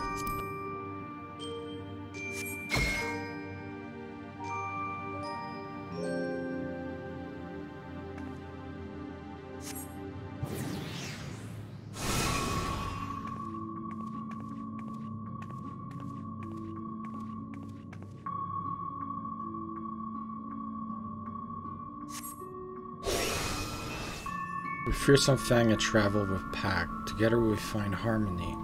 Thus for peace our land does not lack. What am I? Travel with a pack? I assume you mean there's a wolf. Okay, it's the wolf. The wolf travels with a pack. That's what gave it away.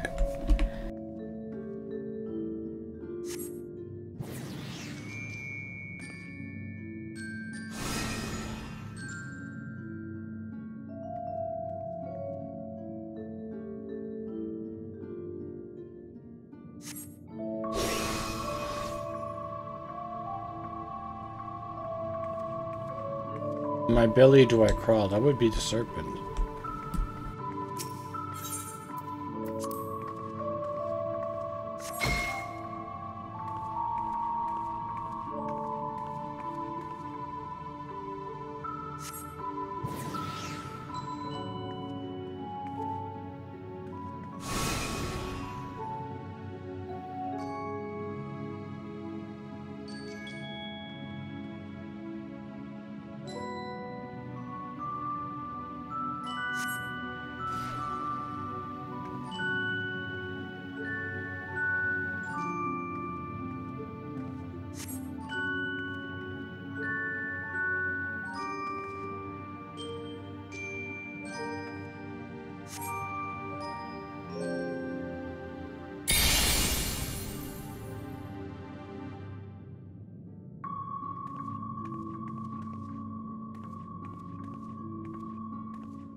What did you say?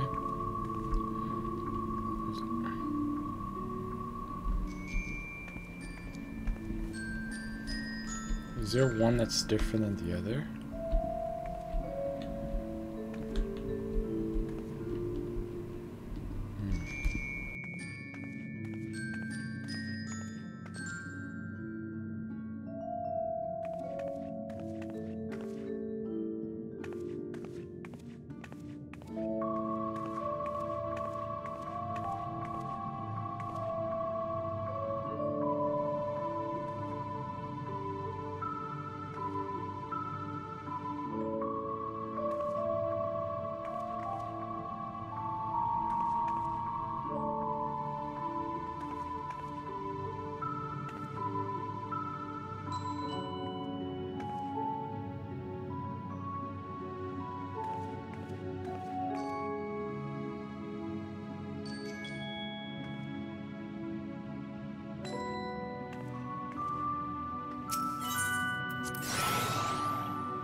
Do this one? Good, we got it. It was just that, okay.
come!'Twould seem the magics have returned us.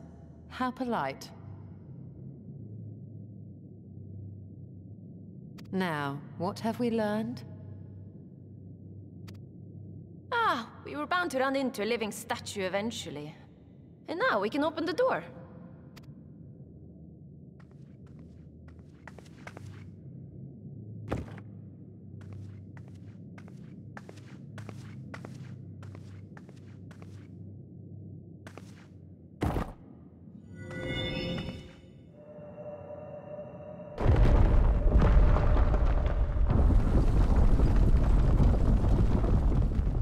He who would disturb a hero's deserved slumber.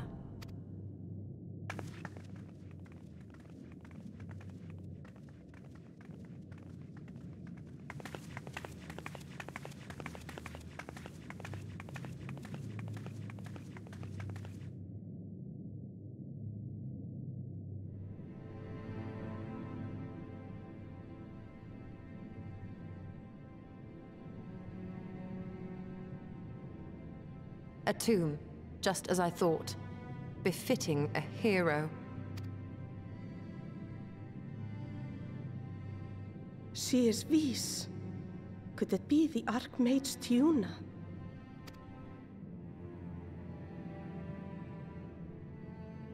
A legendary hero of Ronka, as you surmised. The tales tell of how she smote entire armies with a single incantation, so potent was her spellcraft. Though she ever fought in the name of peace. I thought them no more than tales. To think she really existed. Well, I for one always believed.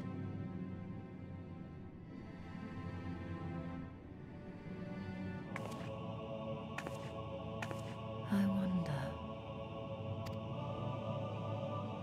By the light of fallen stars, great power awakens. Tiuna was not only a master of spellcraft. It is said she could see truths long lost and hear the voices of men's hearts.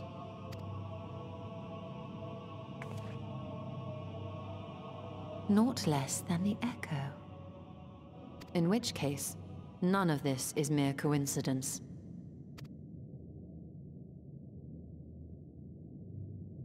A shower of stars setting the sky aflame. And in both this world and the Source, we find individuals within whom a mysterious power awakened at the sight. We can never unpick the why of it. Now, however, I believe we might. Does the scene depicted here not resemble the one we saw when we first ventured into the Katana Ravel? Moreover, does it not recall that which Emmett Selk invited us to witness in Amarot?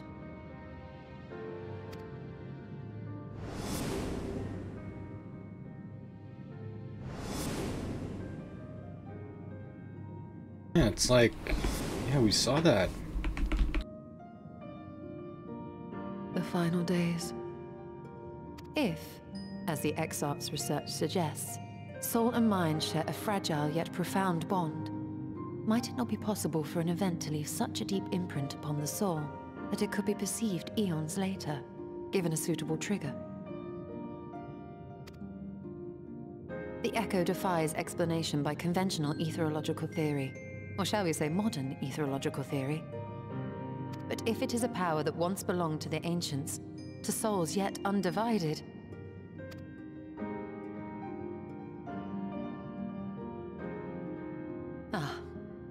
it would seem I have entered the realm of pure speculation, and I call myself a scholar. I shall refrain from making any further wild claims until such time as I have evidence.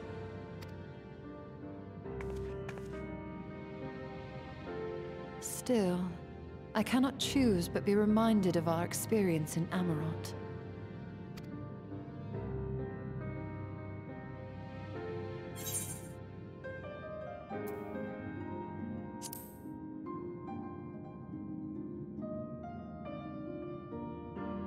Remember us.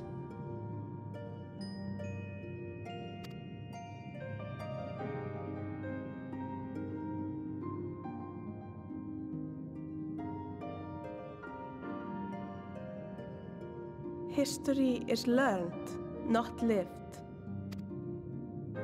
We have always protected the tales of Ronka, just as we have protected this place. But we are mindful of what our mothers taught us.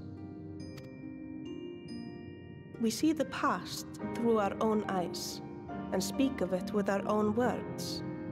Thus do we come to understand it in our own way. But this is not the same as remembering. Your mothers were wise. Though we witnessed the final days, our impressions cannot fail to be colored by our own experiences and expectations. Those who lived through it would have perceived the event quite differently. We must bear in mind that it is no simple matter to keep the truth alive, or it will die with Emmett Selk and his kin.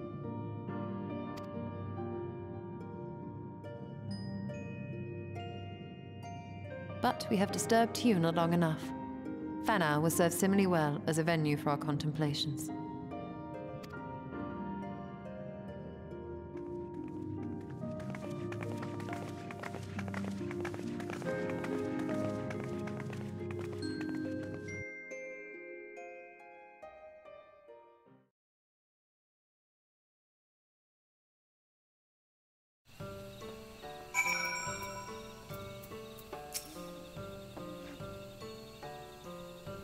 Think the Tom has given you much to think about? That is well in time. The knowledge you have gleaned will lead to understanding. Must arm you for what is to come. Before you leave, however, I would speak again of the teachings of our forebears, of histories learned, not lived. The legend of Tiona, her export, has been told countless times over the centuries, yet, as it handed from one generation to the next, the story changes. Of each telling of the tale, there are a few flourishes, details changed, lost. Who can ever truly know how she lived? For we were not there to see it. But where we are here, to bear witness to your life, we have seen it change and brought the outcomes, and endure long after you are gone.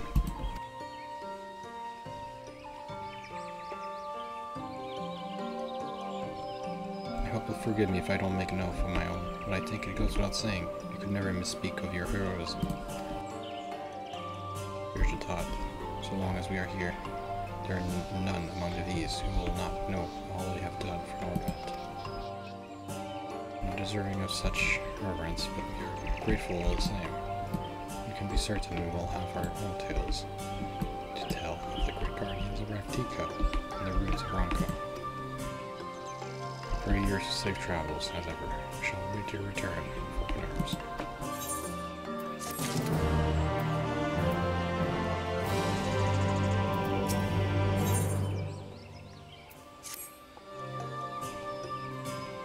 With Jane to Echo made our trip worthwhile.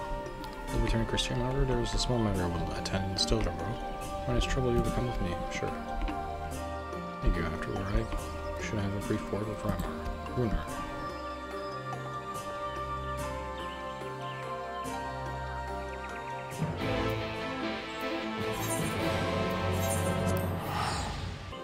So good to see you. At a most opportune time, I was preparing for a stew. I will ready a place for you. Bernard, we haven't the time. Please insist, it will take 1 minute. Sure, okay. As soon as I return to our history will be delayed. Perhaps only a bit. If you assist me with my work. There's more on shore. I must clean my chambers here, consider bro from top to bottom. Would be so kind to go fetch a broom from Esker. Finish before Lunar is done cooking.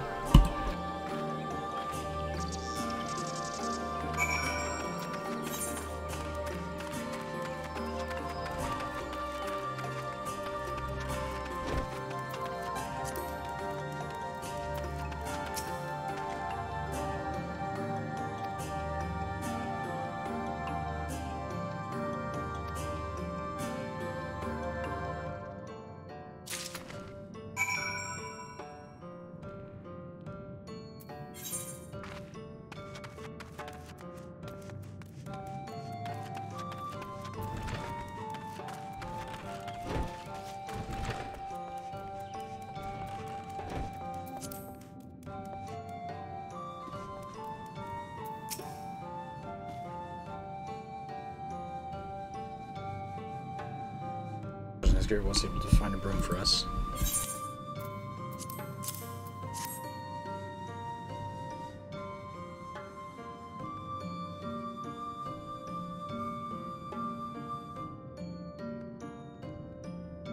Warm, good, but proved difficult otherwise. I must say, I think I did rather well for not having a broom thus far. Yeah, pretty good. You weren't buried beneath a veritable avalanche of books when you entered, were you? Right, anyway, it is time I finished cleaning with the help of the broom.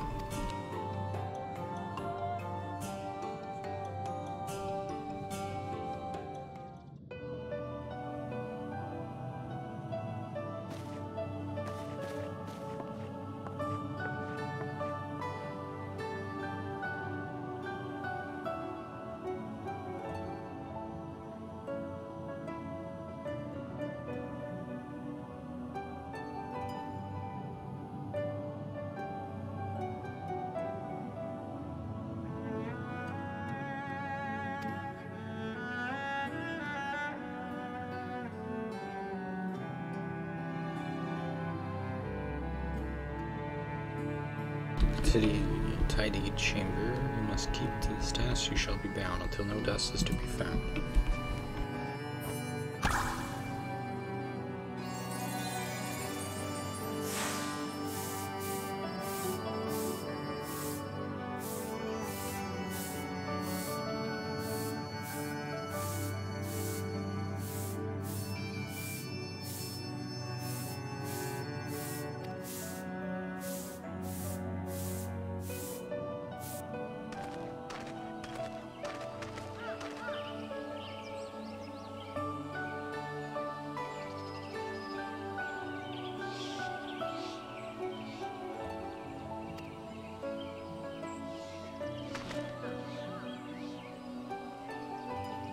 I will dearly miss this place, these people.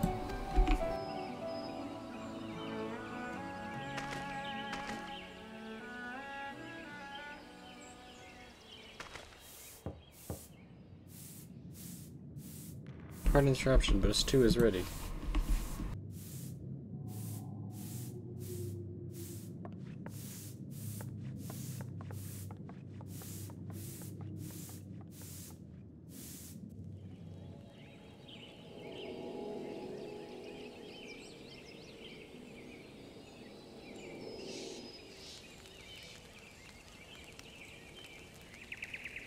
Been troubling you. You've been rather quiet. No, everything's fine. I assure you it has been a long day is all. I see.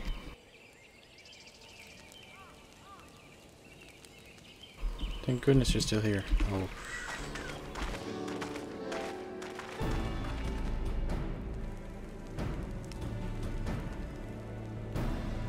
Oh, I thought you were following Atbert. Oh, though I'm sad to say I lost track of him shortly after entering these woods. He seems determined to traverse every hill in Nordvad in his quest to spread the truth of warriors of light and the flood.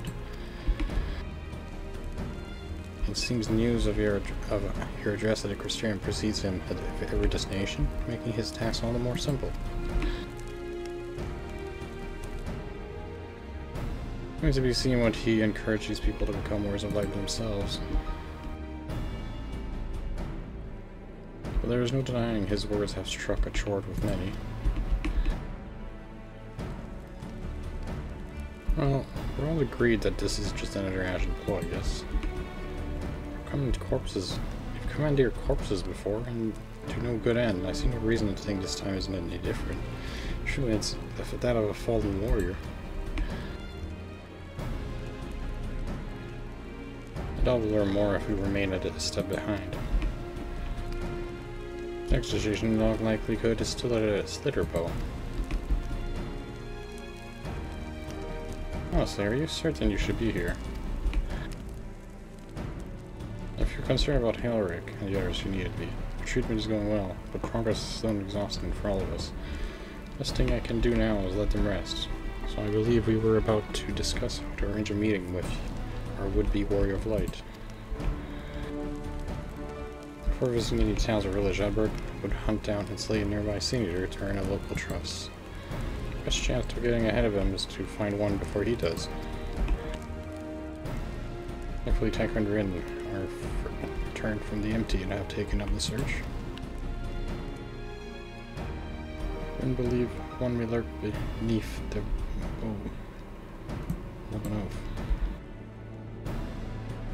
Then that is where we shall start a search.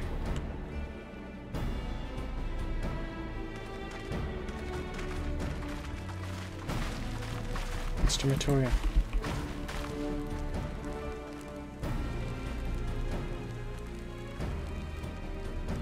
Our Wormwolves too will be awaiting a return.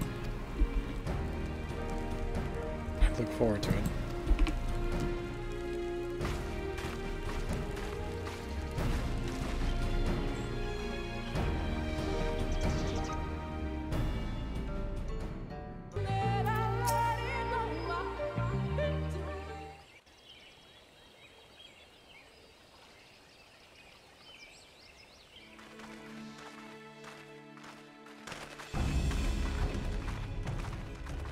If you were hoping to vent your frustrations on our Aether friend here, I can only apologize. Few as they are now, it took us no time at all to track it down. That suits our purpose perfectly. Now we need only wait for Ardbert to arrive. Weren't you two meant to be attending to the empty? We were indeed, and we've made a certain amount of progress. So we thought we might see how the rest of the world was getting on. From what we can gather, the answer is strangely. Right now, we think we can do more good here. It is heartening to have all present. Indeed. We will be glad of the additional hands should matters escalate. Our quarry has come.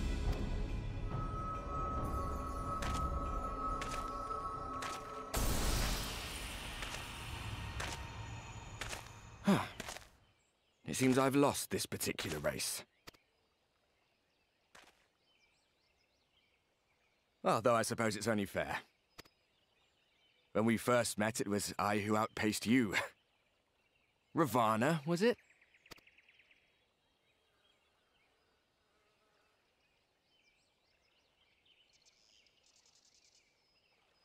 But where are my manners? I wouldn't be here were it not for you, and I have yet to say a word of thanks.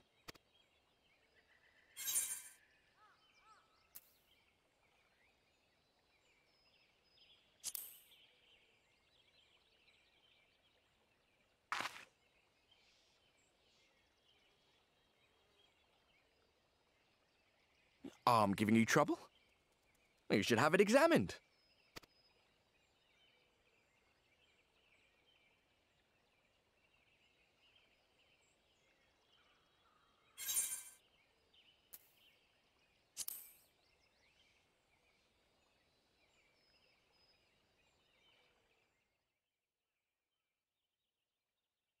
Very well.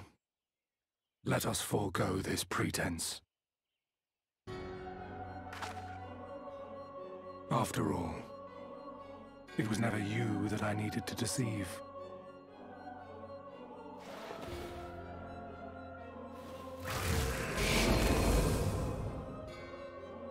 Yes, it is I, Elizabeth. Through your time in Emet-Selk's imitation of our home, I dare say you have gained a better understanding of my role since last we met. Not that it matters.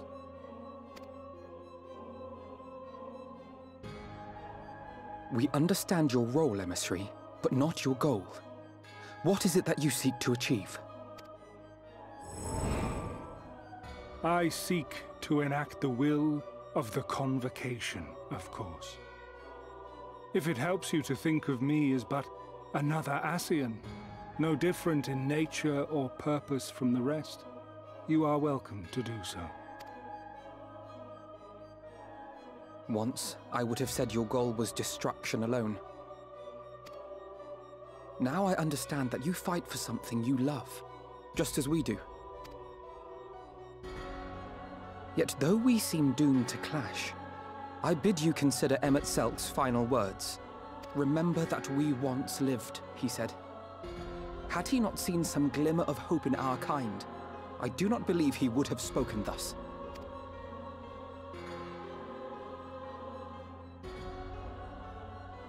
None better understood your plight than he. His words must surely be worthy of your consideration.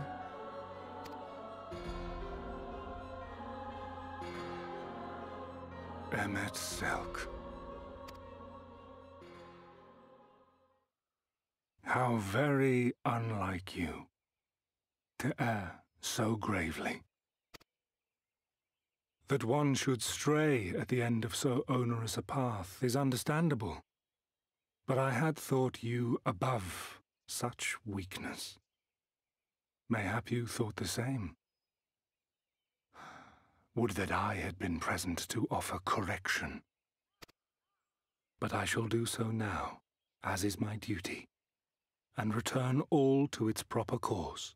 As for you, look at yourselves. Look at your history. Look back 100 short years to how your greatest warriors were undone. And now, at but a word from me, you raise your hands in answer like the puppets you are. Naught has changed. You fail, and you fail, and you learn nothing. Allow that which is most important to slip through your fumbling fingers like so many grains of sand, again and again and again, and you would remember us.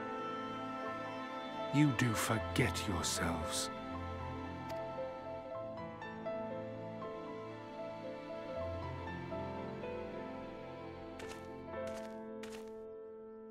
There is no common ground to be found between you and I. Nor do I require any. I have my duty. Wait!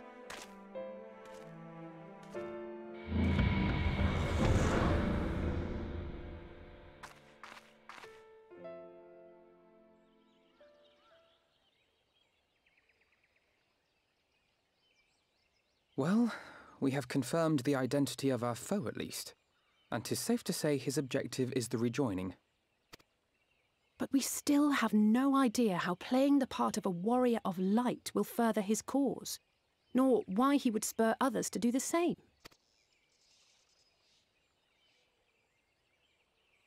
Another visit to the Tempest may shed some light upon these mysteries.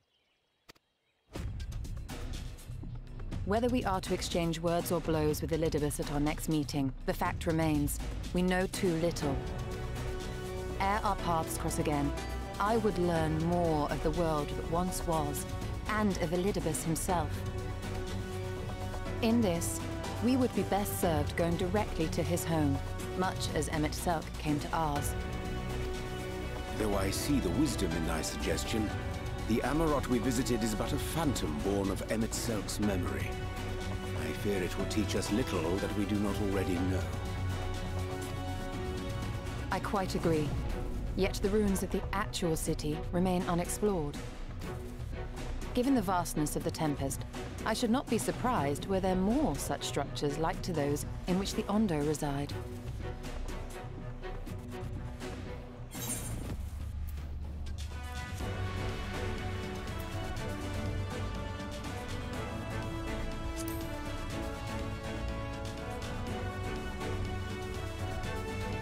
A woman after my own heart.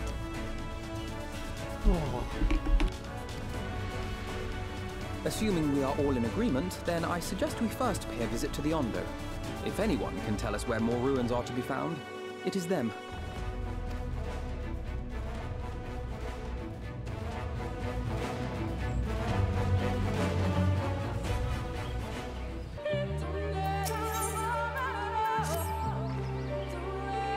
As the rid of it, let us pay a visit to the Ondo.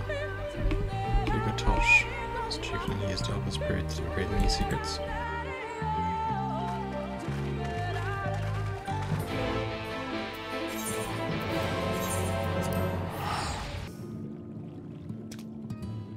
I've sent no fineless ones. Perhaps you instead come seeking something of us.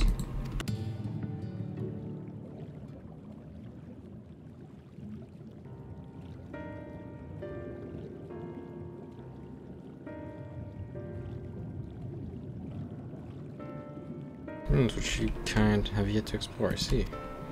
I know one such place. Alas, under these circumstances, I'm afraid we can spare none to guide you there. What circumstances are these? Rather than hunt for their own meals, the Bentos have pillaged our stores of mineral liver. They must be replenished with haste. Bentos, a partially fine tribe of Under, if I recall. Bottom feeders. We all lost much in the flood, but while others work to rebuild, they resort to thievery. What they call it when they prey upon our own kind. This is the first time they have stolen from us. There is no resource more precious than liver. Unless, of course, we were to reclaim the levers for you. Seems fitting payment for vital information, does it not? Or one could argue that we're employing Bismarck to Richie's death, thereby driving back the waters. Alright. one good turn and all that.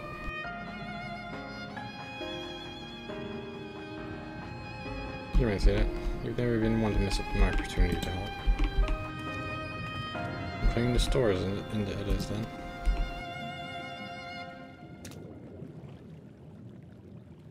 We would be grateful beyond words if you did. The Bentos have surely been taking deliverers back to a Flounder's floor. But be warned, there will be no shortage of guards waiting to spear intruders. We're gonna have to care not to draw their attention, shall we?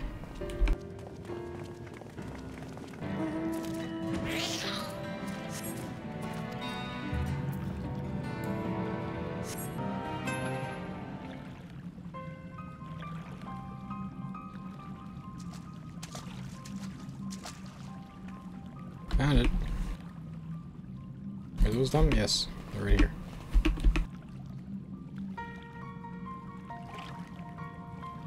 Sorry, but it seems the Bentos have been raiding pollution storehouses as well as those of Londo.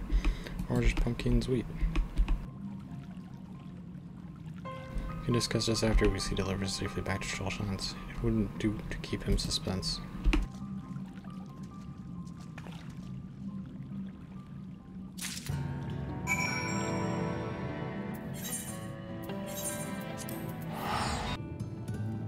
I'm relieved to see you unspeared.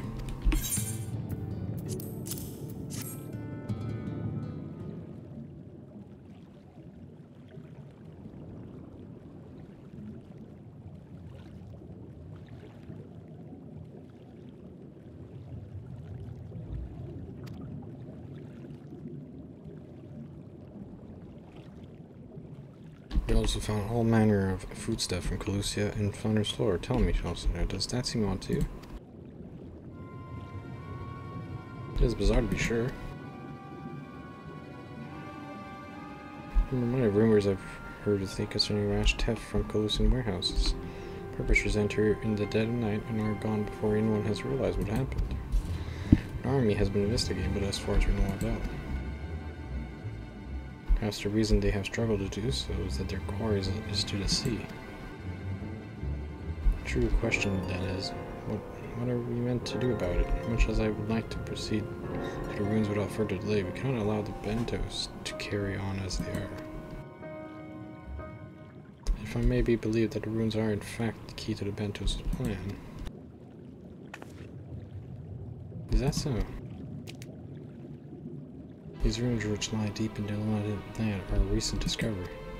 We have seen signs that the Bentos are preparing to claim them with all haste.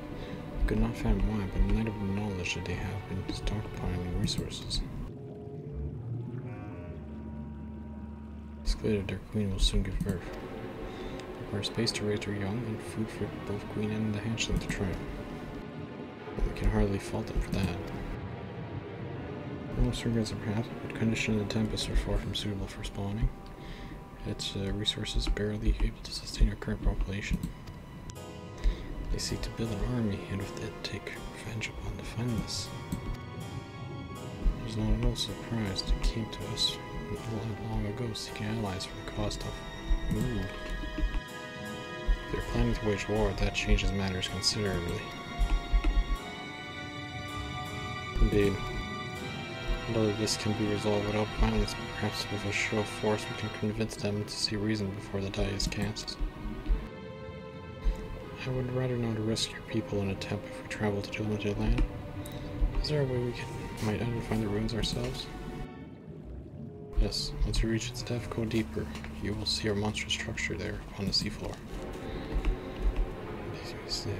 They have guided you here that you may drive out there to encourage those who seek. Yeah, alright. I have no doubt that they will show you to the way forward. I'm afraid that the dead do not speak quite so clearly, nevertheless we shall try not to disappoint. Would we seek life deeper still beyond Amaranth, I would call upon the assistance of another.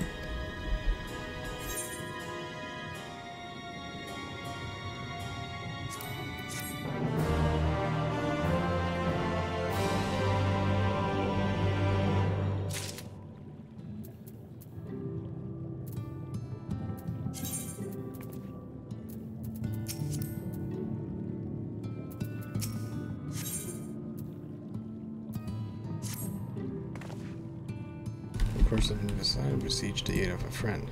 I speak of Bismarck, yes. Call Bismarck. And we'll continue this next time on FF14. Gonna have to try to learn all of this stuff, and yeah. Gonna explore new ruins. We're gonna be rune exploring, yay! See you next time.